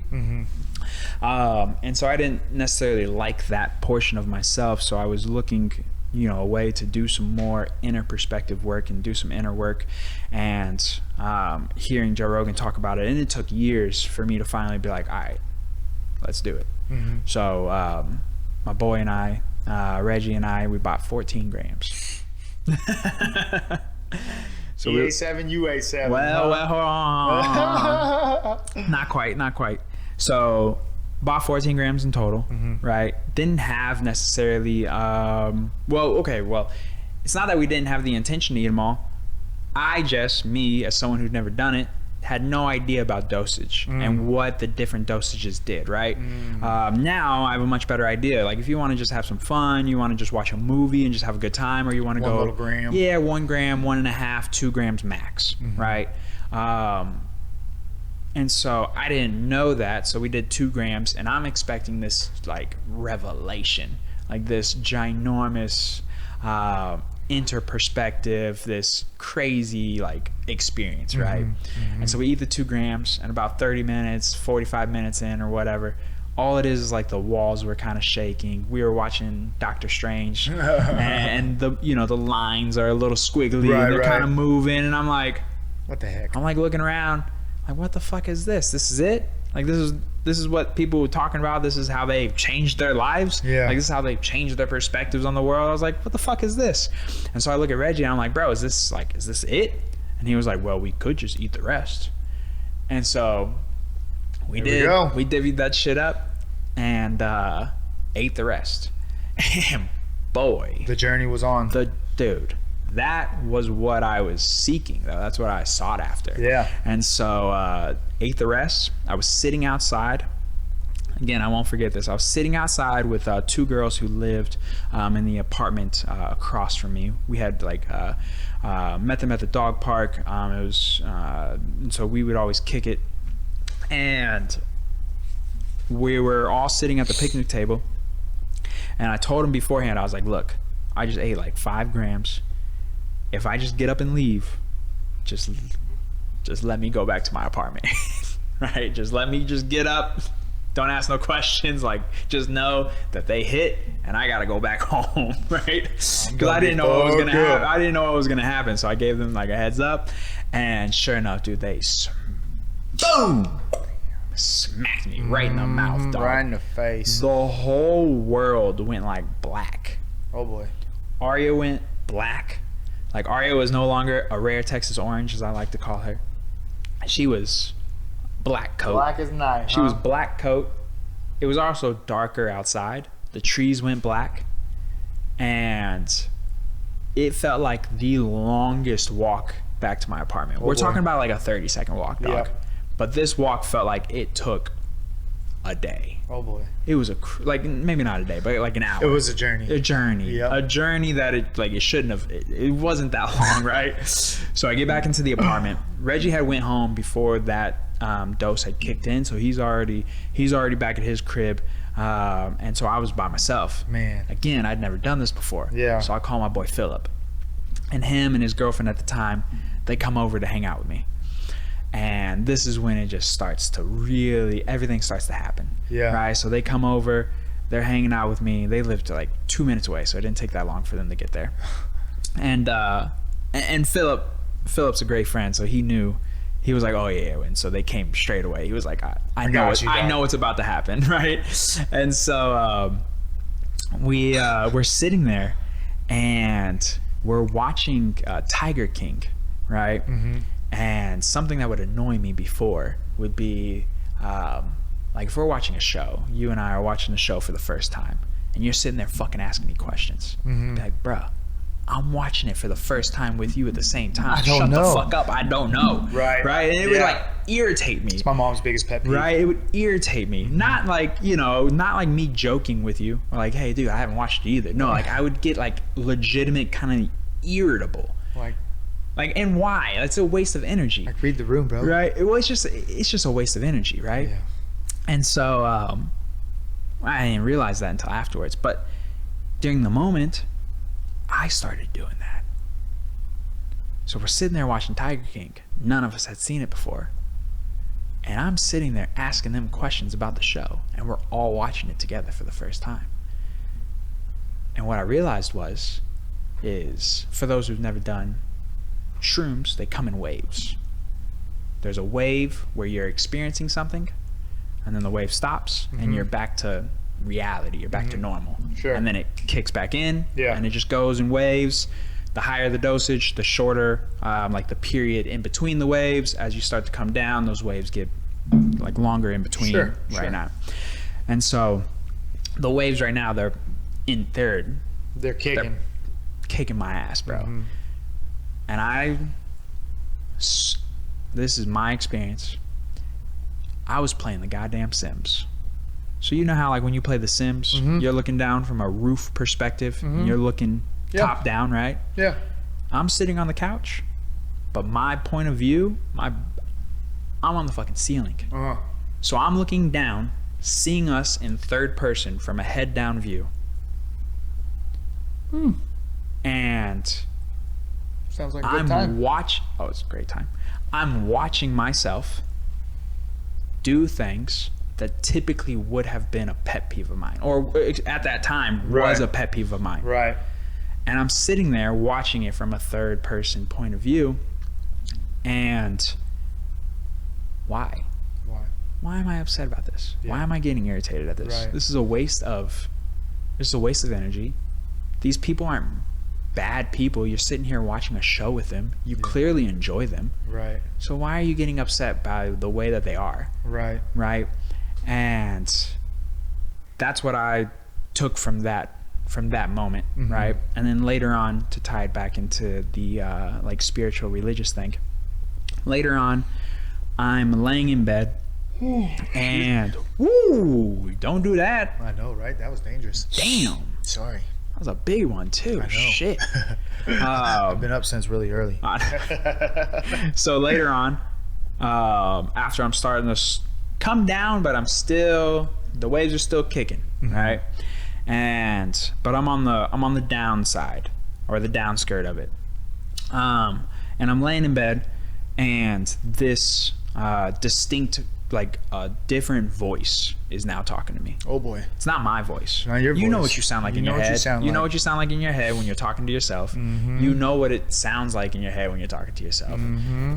You also know what you sound like mm-hmm. in general. So it it was completely a different entity or a different person talking to me, right? And this person was, or this thing or this entity or the God or whatever is talking to me, and it's kind of like telling me, you know, you may never necessarily be rich or famous or whatever, right? All that glamour and stuff, but you will have a significant impact in your community. And that's always kind of stuck with me. And when I first started this podcast, I had posted a video on like the why of it, and ultimately it's just to help people one way or another, right? If this podcast gets eyes on it and someone comes on and they have a brand, and that brand then makes more money because of them coming on here and talking about it, then that's fucking cool. That's awesome. Yeah. And that goes back, you know, and that's why I think Joe Rogan has the coolest job in the world. Regardless if you agree with the man or don't agree with the man, whatever the fuck, right? Gives everybody a platform. He has the coolest job in the world. He brings his friends on, or even people he doesn't know, and allows them to make more money or to better themselves or to increase their position in life. And that is fucking cool. He's helping people. Yeah, for sure. Whether they're coming on and he's directly helping them, or you're a listener and you're indirectly being helped. Whether it's the amount of fucking scientists he's brought on, therapists, nutritionists, workout people. I've watched a lot of those too. You know, you find yourself interested in all these different things, whether it's like Paul Stamets and the, you know, the mycelium guy. You find yourself just learning about all these interesting things. Beekeepers he's brought on. Some of my favorite episodes were beekeepers, and I was like, what the hell? Like, never would have sought that out myself. And so that is, to me, one of the coolest things that you can possibly do is to be able to help your friends better themselves, make more money, inspire them, whatever the case may be, right? And so that's how I took that message, right? This is my way of being able to help somebody. Right. I love that. I'm probably not the person who's going to be doing like starting like a non-profit or something like that. That's probably not my way of helping people. I have so much respect for those people, but I think that would take too much of a toll on me emotionally. And so my way of helping people is doing this and just talking. Yeah. Well, this is your way. You help, like, again, communication to me is a form of respect. So when you're sitting here communicating with somebody on this kind of personal level, you're showing them what type of person you are. You know what I mean? Yeah. Communication is key. Yeah. I think a lot of people fail at that, and that's what makes awkward situations. Just communicate, man. Just tell me how you feel in a nice, proper manner. We'll go on. It also even if it hurts, just tell the truth. Just tell me. For sure. I don't care. I'd rather you tell me the truth than bullshit me. Always. You know what I mean? Just always. Communicate. Yeah. And let's keep moving forward. Yeah, that's how I love. I just want to make sure, like you said, like I try to help so many people too, man. Oh yeah, always. You always do. You have to, bro. That's service work. Like, I find great gratitude in being able to help somebody. Yeah. And, you know, and it is selfish in a way, right? It makes you feel good about yourself. Yes. It is selfish, but it's also selfless at the same time. Exactly. Right? And two things can be true. Like, it's okay to feel good about helping somebody. You don't need to fucking post about it. You don't have to boast about it. I know what's happening. Right? There's so many times, and I guess, you know, this is me doing it, but there's so many times that, you know, my decaf cash Patriot blend. there's so many times that I donate to people's GoFundMes and all these things, I have to. Nobody will ever know. No. But the people that I do it to, they know, because they'll reach out or whatever. But nobody would ever know, like, how much I try to do my part in that regard, right? When someone has something. Same. You're not supposed to, because why? Yeah, you don't need to know. I know who I am. And that's a big fucking deal right there, dude. I mean, that's knowing who you are. Person. Knowing who you are is so important. You have to be comfortable with yourself. And I think that was one of the reasons why I struggled with continuing the podcast the first time, was because I wasn't quite comfortable with myself. That's why I struggled fighting for so long. Same thing. Well, I wasn't comfortable with myself. How do you think that? It's fear. Yeah. It's fear. Yeah. You know, straight up. I don't care how we say it. We can sit here and try to find any and every excuse in the book on why we delayed it. It's fear. We're just ready to put our foot down quite yet. You know what I mean? And it's a total, always going to go back to, it's a me versus me thing. we're the only ones that are going to hold ourselves back, and we are the hardest on ourselves. You know what I mean? Like, I don't think we give ourselves enough praise. And then when you do give yourself praise, it's like you said, people think you're egotistical or you're this or you're cocky. But, you know, I think, like you said, believing in yourself is the ultimate form of respect for yourself, you know? So you have to have that self-belief. Yeah. And I think if you don't, that's when you turn into all those other people that you never want to be. Yeah. You know? That's my opinion. You said that fucking perfect, because you know, it's true, dude. Growing up, you get called cocky or get called egotistical or whatever the case may be, and in my own head, I'd be like, bro, what? Yeah. I'm incredibly hard on myself. Me too. Incredibly. Super hard. I beat the shit out of myself. I mean, we tell each other in our group messages, hey man, chill out. Like, I beat the shit out of myself. Chill out. Like, so for when people would call me cocky or whatever they would say, like, I couldn't comprehend. Yeah. Genuinely couldn't comprehend, because I'm like, dude, you have no idea what it's like inside my head. Right? Like, I'm my own worst critic. Right? And like you said, we're just holding ourselves back because of it. We're scared of what? Right? And that goes back. The unknown is the fear of the unknown. Yeah. You know? Yeah. Who cares? Like you said, like, what did we have this vision for if we're not going to put the work in to do it? What's the alternative? You know? Nothing. What's the alternative? Nothing. Doing nothing? Nothing. Is that the alternative? Well, fuck that. Exactly. That sounds awful. Yeah. Well, you got to have a vision. Period. It starts with belief in yourself. Exactly. That's the hardest part. I still struggle with that. Yeah. Well, I was walking, again, I work at Costco, right? So we have these vendors that come in, and we got to clear out a little end cap so we can put their little booth there, and they can try to, like, talk to people, you know what I mean, get their sales for their vendors and stuff and whatnot. And then this vendor, throughout the last couple of years, you know, he's been coming in and out of the store. So I don't know if he's like finally had the courage to say something to me, but he stopped me dead in my tracks, and I shook his hand, and he was like, hey, I forget his name. I'm sorry. It's okay. I introduced myself, and he introduced him, and he was like, I just want to tell you, you have the best walk. He's like, you walk with confidence. You do. And I was like, thanks, man. You do. Yeah. You know, and it's in those moments you can either take it as an, yeah, you know, I do have a good walk, or you can be like, thanks, man. I do have that. It's because I believe in myself. Yeah. You know, and I think it's how you deliver the message in moments like that is how people perceive you. So it's almost like a first impression thing. He could have thought I had the best walk, but if I came off to him and was like, yeah, thanks, bro, I knew that, he'd be like, that guy's a dick. You egotistical dick. But I'm not that guy. So I was like, man, thanks, bro. Thanks, man. It's jiu-jitsu. Yeah. It's mixed martial arts. Also, thanks for noticing. Yeah, exactly. Right? Like, man, I think it's more than that, dude. It's more than just that, right? Obviously, that helps your confidence. Right. But it's the fact that you know that you can go to rock bottom and build yourself back up to where you are today. Yes, I can. And that I've been there. That's where that confidence comes from. Yeah, I've been to rock bottom. Right. And that is, I don't want nobody to ever go there, but I feel like people have to sometimes go there. And I think sometimes that's why I am scared. Because I don't know what that's like. But not everybody has to experience that, but I don't know if I would be able to make it back. Like, why do you have to experience that? I don't know. You don't have to. But it's the fear, though, right? Yeah. Flip the, like vice versa. Like, if I was in your shoes, I don't know that I would have been able to make it out. Well, you can't put yourself in my shoes. I can't.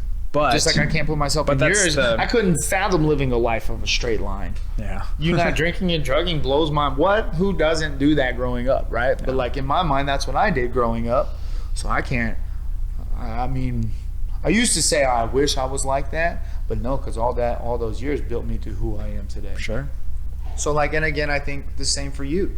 You know, like you have a lot of perspective on life from not being able to do stuff like that, and you might be able to remember a lot of things and see things in a more clear state than what I have growing up. You know what I mean? Like education, you know, I don't have much of an education at all. So like, I learned from YouTube. YouTube is, thanks, they're giving me free education. You know, I learned everything from YouTube, bro. And ChatGPT now. Yeah. You know, I learned everything. That's how I learned how to fight. Shout out Chuck Liddell, Randy Couture, GSP. I studied those guys on YouTube. That's all I did. I'd get the heavy bag in my mom's garage, I'd go to YouTube, and I'd go do it in the garage. But the more you look for the truth, the more you find the truth, the more you realize that you don't need some kind of formal education to be intelligent or successful.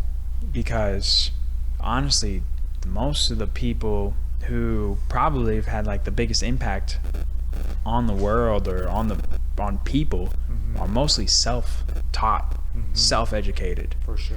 Right, and a lot of people want to knock on that, or they don't have this accolade, or what did they do? Dude, it doesn't matter. Yeah. Especially when you like how much corruption and just all the bullshit, dude. Half the time, you want to learn from somebody who didn't go through the system, who didn't go through our colleges, and who didn't go through all that and go through Life corporate lessons. America and all that, because fucking most of it's corrupt and bullshit anyways. Agreed. A lot of the studies bought and paid for, all these different things. Most of the time, the people who have the best perspective, or who often have the honest perspective, are the people who are self-taught or didn't go through a formal schooling, right? Someone's at the door. All right. Someone's at the door. Yeah, right. And so Amazon delivery. no, they shouldn't be ringing the door. But you know,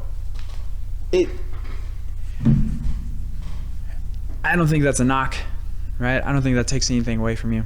I don't think that takes, makes your story less impactful, or makes things that you say today less impactful or less meaningful. I think you have a beautiful perspective on life. And I don't think, I don't think that you have to have some kind of formal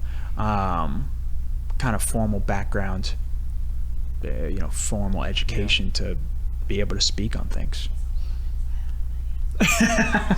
That's ironic. That's hilarious.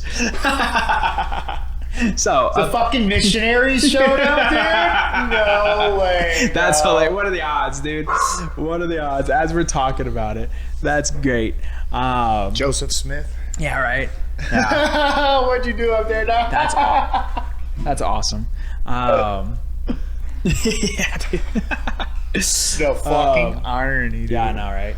Wow, but yeah, I bro. think, I just think that you have a beautiful perspective on life, dude. Thanks, man. Appreciate Absolutely that. love the story. I love the work you've put in, and it's constant work. Not bad for a 39-year-old recovering drug addict, is Right? what I like to tell people. Always looking jacked. Yeah, bro. Looking good. Oh, Take I feel great like care a lot of of that is yourself. diet too. Like I said, I try to eat really well. I do, man. Yeah. I eat a lot of eggs, a lot of Greek yogurt. Yep. I mean, don't get it twisted. I still eat my sugar at nighttime sometimes, bro. I still like my Sure. little nerds here Sure. and there. Like, We're all human. those little nerds gummies, bro. Those little cluster things. Bomb as fuck, dude. Like, We have some. you actually. motherfuckers better bring them out right now, dude. We What have are you some. doing, T? Bring them to me. Yeah, we definitely Talk to have a some. stoner, dude. I know, right? I mean, it's So we still eat that. So like, I still, like last night, bro, like I still cheat, right? Bro, I wanted Sonic. So what did my wife and I do? I went and got Sonic double cheeseburger with chili cheese tater tots. I ate the shit out of it. Yep. But I don't eat that stuff every single day, all day, every day. You So can't. like once a week, bro, my wife and I will go do that. Yeah. Or we'll go to Taco Bell. Yeah. Yes. I don't care. Yeah. We'll do it because it's what makes us happy. We're at P. Terry's. Yeah, P. Terry. Well, it's a little further. We're in Gerald, right? Yeah, So we go to close. so much P. Terry's. Yeah, we're in Gerald. It's tougher. That's a hop, skip, and a jump for you. Is where Sonic is a hop, skip, and a jump for me. Yeah, I eat a ton of P. Terry's, dude. Yeah, it's good stuff. But I just love it, man. I love what martial arts has done for my life, and I feel like a lot of that is it's taught me the self-confidence. At the end of the day, it's taught me discipline. It's taught me structure. Yeah. It's taught me preparation meets excellence. Right. And I don't claim myself to be an elite grappler. I don't claim to be an elite MMA fighter. I don't. Sure. By any means, but I will be. It also teaches You you. know what I'm saying? Like, It I also- have that kind of self-belief. Like, Yeah, why not? I feel like Again, what's the alternative? I'm one of those. There is no other alternative for me. So like, I don't even have. Like, that why would you thought. think anything? Like, I don't. anything else. Yeah, exactly. Like, what's I the don't. point?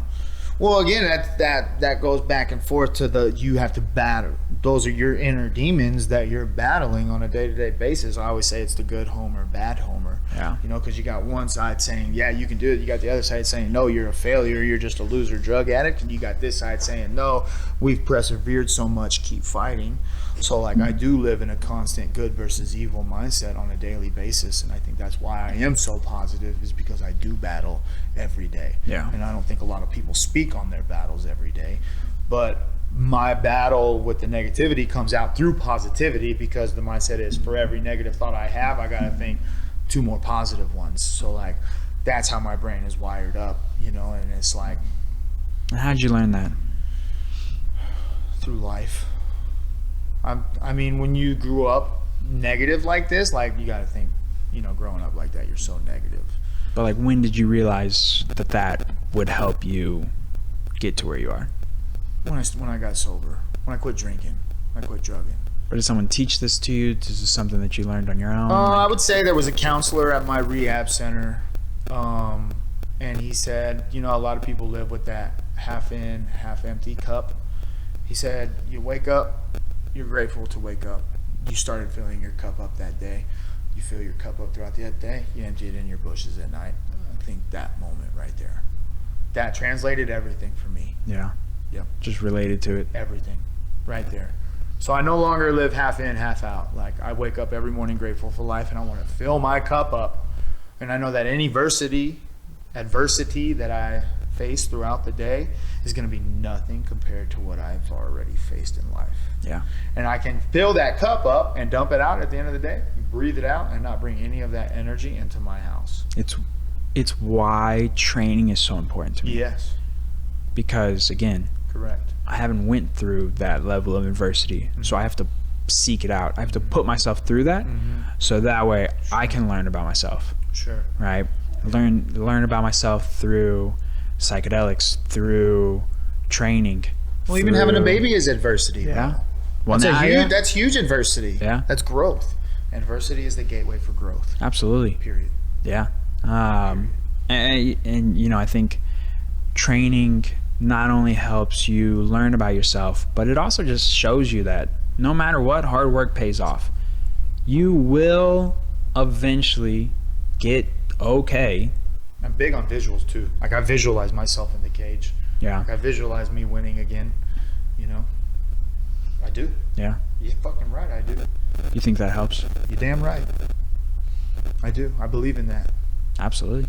I mean, you've witnessed it from other great fighters who say they believe. Oh yeah. You know. Always. I just think if you see yourself there, it'll happen. Yeah. Or at It's least, gonna happen. you know, if you shoot for, you know, I think some people will always say like, be realistic. But if you shoot 70 years, I'm coming.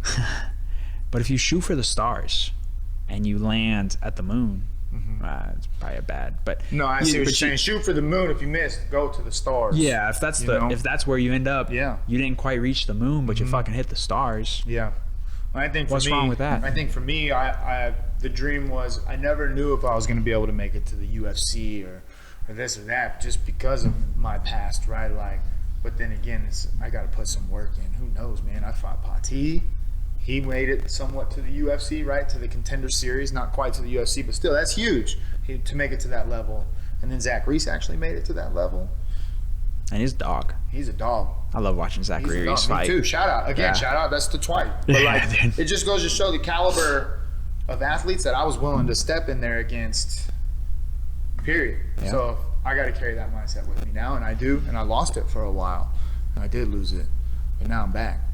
And I fucking love it. Because I feel like I can be a problem in the 170-pound division. Of course. Yeah. And I'm a very good listener. You hit hard. I'm a very good listener. I listen very well. Yeah. Like, How do you think that especially helps you out? because I can pinpoint out who, and I'm very good at zoning out. Like when you're fighting, like listening to your my corner. corner. Yeah. Correct. Okay. I'm very good at their voices. Yeah. So like I like to build to like the team, right? Like one person's coaching all to one person, telling him what he's seeing, and that one person's relaying to me, so that way not multiple people are yelling out. Yeah. And I've had to build all my fight corners the same day. You know what I mean? Except for Sean. Sean was the only one that was really ever there to be there. Other than that, all the other two corners were just random Yeah. people. And now you're gonna have a legit corner. Now we're going to have a legit Right. corner and a legit camp and a legit coach. You know what I'm saying? Yeah. So I mean, you know, that's gonna play a huge role, and I'm excited to see, you know, Yeah. like how that helps, where that takes you. Because again, like, what's the alternative? You might as well just do it. Yep. Tomorrow, the I world won't could be happy if I'm 50 years old and I'd have been like, what the hell? Yeah. What the hell? Let's Yeah. go do it now. I'm telling everybody that they think I'm like 27, 28, 29 years old. Oh, you look great. I'm like, bro, do you see all this damn gray hair in my head, bro? I'm 39. Yeah, but you look great. I feel Nobody great thinks because I you're take 39 care of though. myself, though. Yeah, of course. You know? What'd Yeah. you say? What? I didn't hear what you said. Which part? I don't know. That you look good? No, the last part. Oh, I don't know. I didn't hear it. I was like, what did you say? How'd you not hear me? You said I'm right just a there. giant kid, bro. Yeah, I mean, like, yeah. We It's, both look good, bro. Straight It's up. incredible. We take care of ourselves. Try. Our physiques, everything. I try. Like I try to tell people all the time, Stephen, how do you have so much energy? Because I take care of myself. I work out. I eat clean. I also work. surround myself with people who I'm chasing. Yes. Right? Yes. Chasing you. Yes. Shout out to my buddy Matt Perez, chasing his ass. He's got 2 kids, and dude is just absolutely yoked, shredded to the gills. Works out on it every day of the week. It feels like he's always posting. I don't feel I'm that jacked, by the way. You're definitely. But I'm pretty there. You know, your upper body's big. Yeah. You know. Yeah. You know. You ain't got the legs I do, but legs. I don't got the upper body you got, legs, right? bro. Leave my Like, I don't chicken got- legs alone, bro. You know, I don't got the arms you got, but you got, you know, I got the thighs, Hey, right? bro, that's all resistance bands. Yeah. I don't lift weights. Yeah. At all. I think I kind of Imagine how much bigger you'd be. I don't like lifting weights. I just don't. It's weird for Nobody me. really likes it. I don't like lifting. I'd mean, rather some do people like it, pull-ups, but- push-ups, resistance band training. I don't think there's nothing wrong with that. I feel strong, I mean, right? definitely strong. Feel strong. Yeah, I feel it for Can sure. I get stronger? You also Yes. hit hard. Yeah. Hit hard. Yeah. You know, and so there's some people are just touched with that power, and you definitely have that little bit of touch. For sure. I'm ready to put it to use. Yeah. I want to test it out. We got to do it. Yeah. We will. And that's why I like, there's no pressure this time. We're training. Like we're focused on training. Training will let us know when it's time. So we're just going to go. Just keep going. Let's go. Yeah. Like Day I said, by we day. built a team now. I've never had a real, true team. And I care about this team. And I'm going to fight for this team. I'm going to ride for this team. And I think I'm just going to I rep to the max, bro. Yeah. And we're going to rep each other.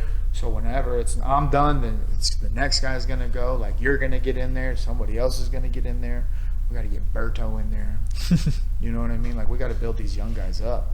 And the leaders from the top, again, John, Big Dan, Dave, Ethan, I think they're doing an amazing job. I haven't met the other coach yet. Patrick. No, I met him once. I met Patrick once. But there's another coach there, the younger kid. Dominic. Yeah, I haven't met him yet, but I've seen amazing. Fucking good. I've seen amazing He's things really from good. him. Right? Ethan has obviously really spoke good, yeah. highly of him. Yeah. Really good. But again, that's just everybody there is world class. Yeah. So Well, we like, train under how do you not we train get under better we train under the best team in the world. in the world? Bro. It's fucking crazy. In the world. Like I think about it and I'm like, that's pretty world. Nuts. Right? It's pretty surreal. Elite level athletes come to our gym to make videos. Yeah. You know, one of the best wrestlers in the world Shout out Jason Nolf. trains with our coach, Yeah. Ethan, bro. Like, okay. I actually got to see them do a content day. Oh, And it you was, did? Yeah, That's it was fire. super cool. I did tell him if he it ever was needs a super cool. dummy, I'll be there. Yeah. It was super cool. I was there for a private with Ethan, and I got to watch them like actually make the content and like behind the scenes, and that was also eye opening too. Where it's like it's not as complicated as we make it in our head. Yeah. Right, we always overcomplicate things or we Right. overthink things, and really Big a lot time. of it is just fucking just do it. Yep. Right. You know, I was telling Reggie about this yesterday. I challenged him today to actually post a video, like actually him like giving his thoughts. He's been doing like more movie reviews. He also is like super passionate about his fantasy football league. He is. And He's has always been. Yeah. He has a fantasy football league that he's the commissioner of, but it's really geared towards like super nerds. Like he's very, very into it. Like how we're obsessed with fighting, that's how he is with football. Yeah. But he likes all of it, like the owner aspect, the Yeah. GM aspect. He does. And so he does a And franchise. Giants. He's a big Giants fan. He is a huge Giants fan. We actually went to a Giants He got game. my boy, Cam Scatabo. Shout out Yeah. Arizona State Sun Devils. I love them. We went to a Giants game 2-3 years ago. Yeah. Went to a Giants game. Nice. We went up to New York. I We remember. did a weekend trip. Yeah. You know what? I didn't know you then, but I was Yeah. working with Reggie, and you were the guy he Yeah, went with. yeah, Okay, yeah. bet. Full circle. That's cool. Full circle moment right there. Yeah, There we go. I had sold the house during COVID. The money hit my account on the drive to the plane. Oh boy. And I was like, and it was a healthy chunk of change. Yeah. And I told Reggie, don't worry about a fucking thing this I got weekend, you, bro. dog. I got you. And we just balled out. You balled out. Food, Did you set a limit all on the yourself, food. or would, no? You just went ham? It was a We it was deserve a this healthy chunk of change. Yeah. Like the weekend was not gonna matter. Nah. Gotcha. And so That's legit. dude, that's been my homie. He been rocking with him since he Ricky's was my good people. very first friend when I first moved to Texas. Was he? 16 years ago. Yeah. Right on. Yeah. So That's dope. So That's a for- lifelong friend now. At this yeah, point, for yeah, sure. of course. Yeah, Yeah, like that's dope. and it's again one of those selfish things, but Mm-hmm. it's selfless at the same time. I fucking love doing that. Right. Right. Again, it goes back to Joe Rogan. Like people tell, like you'll never hear it from him, but if you listen to him on as a guest on like Andrew Schultz's podcast is probably the one that I've seen him the most on, where like Andrew Schultz is actually talking about how Joe Rogan treats all of his friends, where they say, dude, they almost get even kind of frustrated with him, where they'll go out to eat and Joe just always picks the tab up. But you would never know because he doesn't talk about it at all. He's so rich. Doesn't talk about it at all. He's so But rich, all he his better friends pick him his up. friends are too. Right? Joe Rogan, you're a real one. His friends are too, though, you know? That's And but he always just picks it up. He just always picks the tab kindness. up, right? And that's Kindness matters, bro. and that is, again, I'm not going to be the type of person that starts some fantastic nonprofit or does this or that, right? Does You'll do moments does like that. like this, you know, these charity works and stuff. But that's how I want to help the people around me, or like, not even necessarily help, but just make them feel good. Like I love taking people to restaurants that they probably wouldn't take themselves to. Yeah. I've spent an absurd amount of money at the sushi bar, the omakase experience where there's only 10 seats.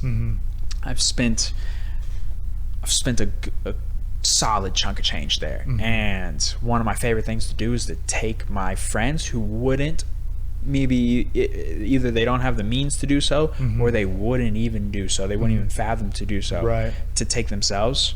And so I love That. taking them, Nice. right? Like That's that's cool. how I give back to my friends. That's cool. And share those experiences with them, because food's fucking amazing. It is. Great food is Love food. dude, food is life. Food is good. Like where people are like, food. where people are like, Jordan, you're always eating so well.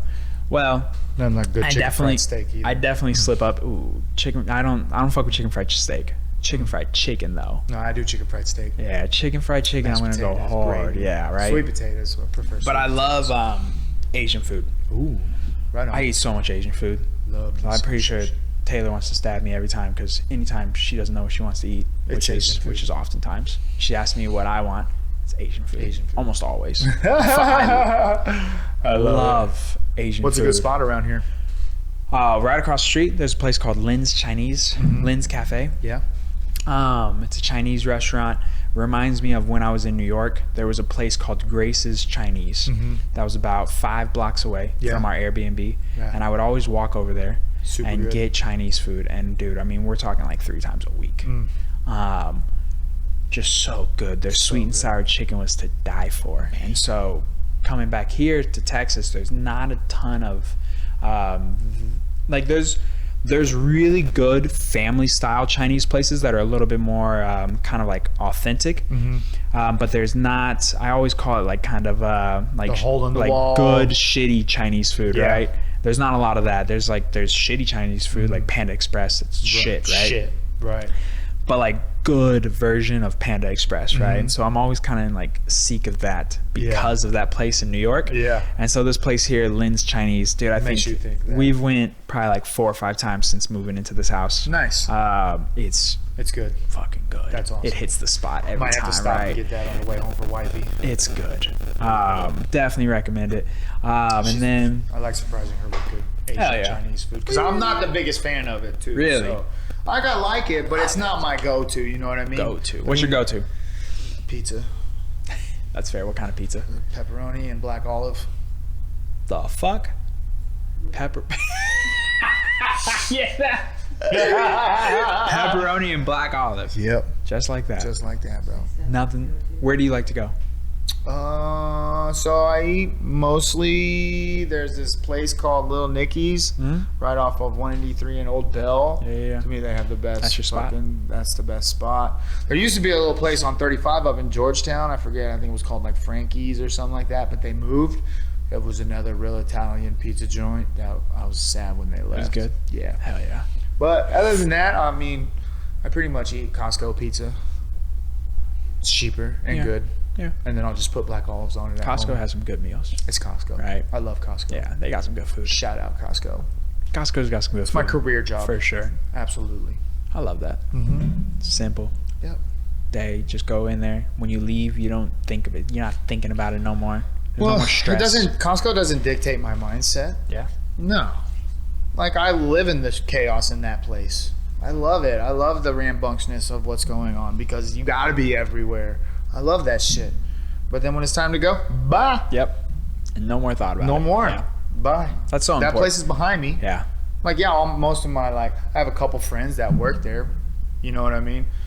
We'll talk about it, work here and there, but most times I don't want to talk about work when I'm done. For real. Yeah. Unless my wife comes home and she's like, I got to tell you about the day. Because, you know, she's at Cedar Park location. Yeah. So she'll come home and she'll be like, and I'll listen to her and I'll be like, all right, let's not talk about work no more. Yeah. You know, but it's like, other than I'm that, the same it's all way. good. I'm the same way. Because it's just like, I don't like, Yeah. that work is just a period of my day where it has no impact on the rest of my day, and I will not allow it to. I gotta put because that the rest hours is, in. Well, because yes, and then the rest of my day is other things. Like I want to go do other things, right? Yep. Like that's just a period of the day. Once that period of the day is over, I'm on to doing training. Yep. Prepping for this, doing whatever, watching YouTube, Correct. listening to podcasts, whatever the case may be. But that 8-hour block, that gone until the next day you clock in, right? Yes, sir. Yeah, pizza.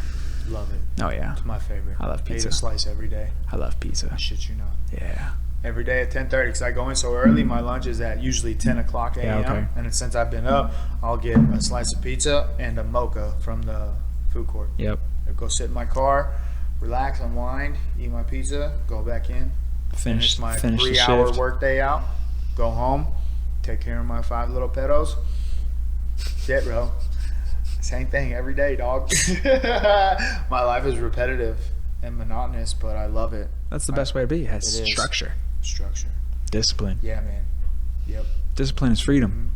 Yeah, I had a lot of fun cleaning my house today too. I take a lot of pride in that too, like being grateful for you have something over your head, you know. Yeah. So Yeah.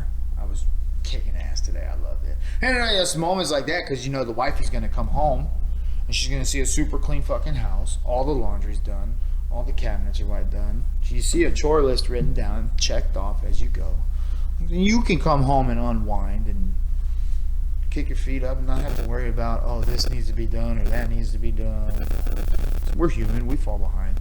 We fall behind in laundry. Sometimes there's a stack of dishes in the sink because we get lazy, period, at the end of the day. We just set it in there and then it builds up. So, you know, those are my battles in life that I say I deal with, you know, getting lazy and the shit that we should be doing every day. Like laundry day today. I had no choice. I had to fucking do it. I woke up, put my fucking hoodie on, and I was like, let's go do all this damn laundry. Yep. And then it transpired into all those other things. So it was like, cool. But you also feel so much better that after when you're done. I feel so productive. You always feel so much And better. now I'm going to go hit that Chinese food place. It's always worth it. Yes. Hell Because yeah. now I'm craving Chinese food. Well, let's get the fuck out of here, dude. Let's do it, dog. Thank you for having me, bro. Yeah, of course, man. Really I appreciate you. I know you, you're bro. not. I love you too. I know you're not a huge social media guy, but if you want to shout yourself out or shout out anything, whatever you I got, got like 400 followers. doesn't fucking matter. You know what's funny though is a big shout out to all my followers for sure. Because like I only have 400, right? Literally, I think it's 409, and I have like 3/4 engagement in all my stories and stuff like that. So like, Yeah, people rock it's with cool you. that people Again, it's rock the with me positivity, like right? that. Yeah, I really feel that. appreciate that. So mad love to all you guys. You know, shout out to anybody who feels like I've ever done them wrong. You know, all mad love, peace to me. Like, you know, so Good energy, good vibes. Well, what is your Instagram so people, if people want. At stretch_MMA, baby. Let's go. Ralph Hell yeah. Gracie. Come roll with us. Yeah, that way if people want to see your morning stories, telling everybody to have a great day with a smile on your face, man. Stretch_MMA. It's a beautiful thing, dude. Yeah, you'll see this bright smile, sharp 4:30. Every morning. Mofos, have a good day. Hell yeah. All right, Steven. I appreciate you, brother. Let's go. Hell yeah.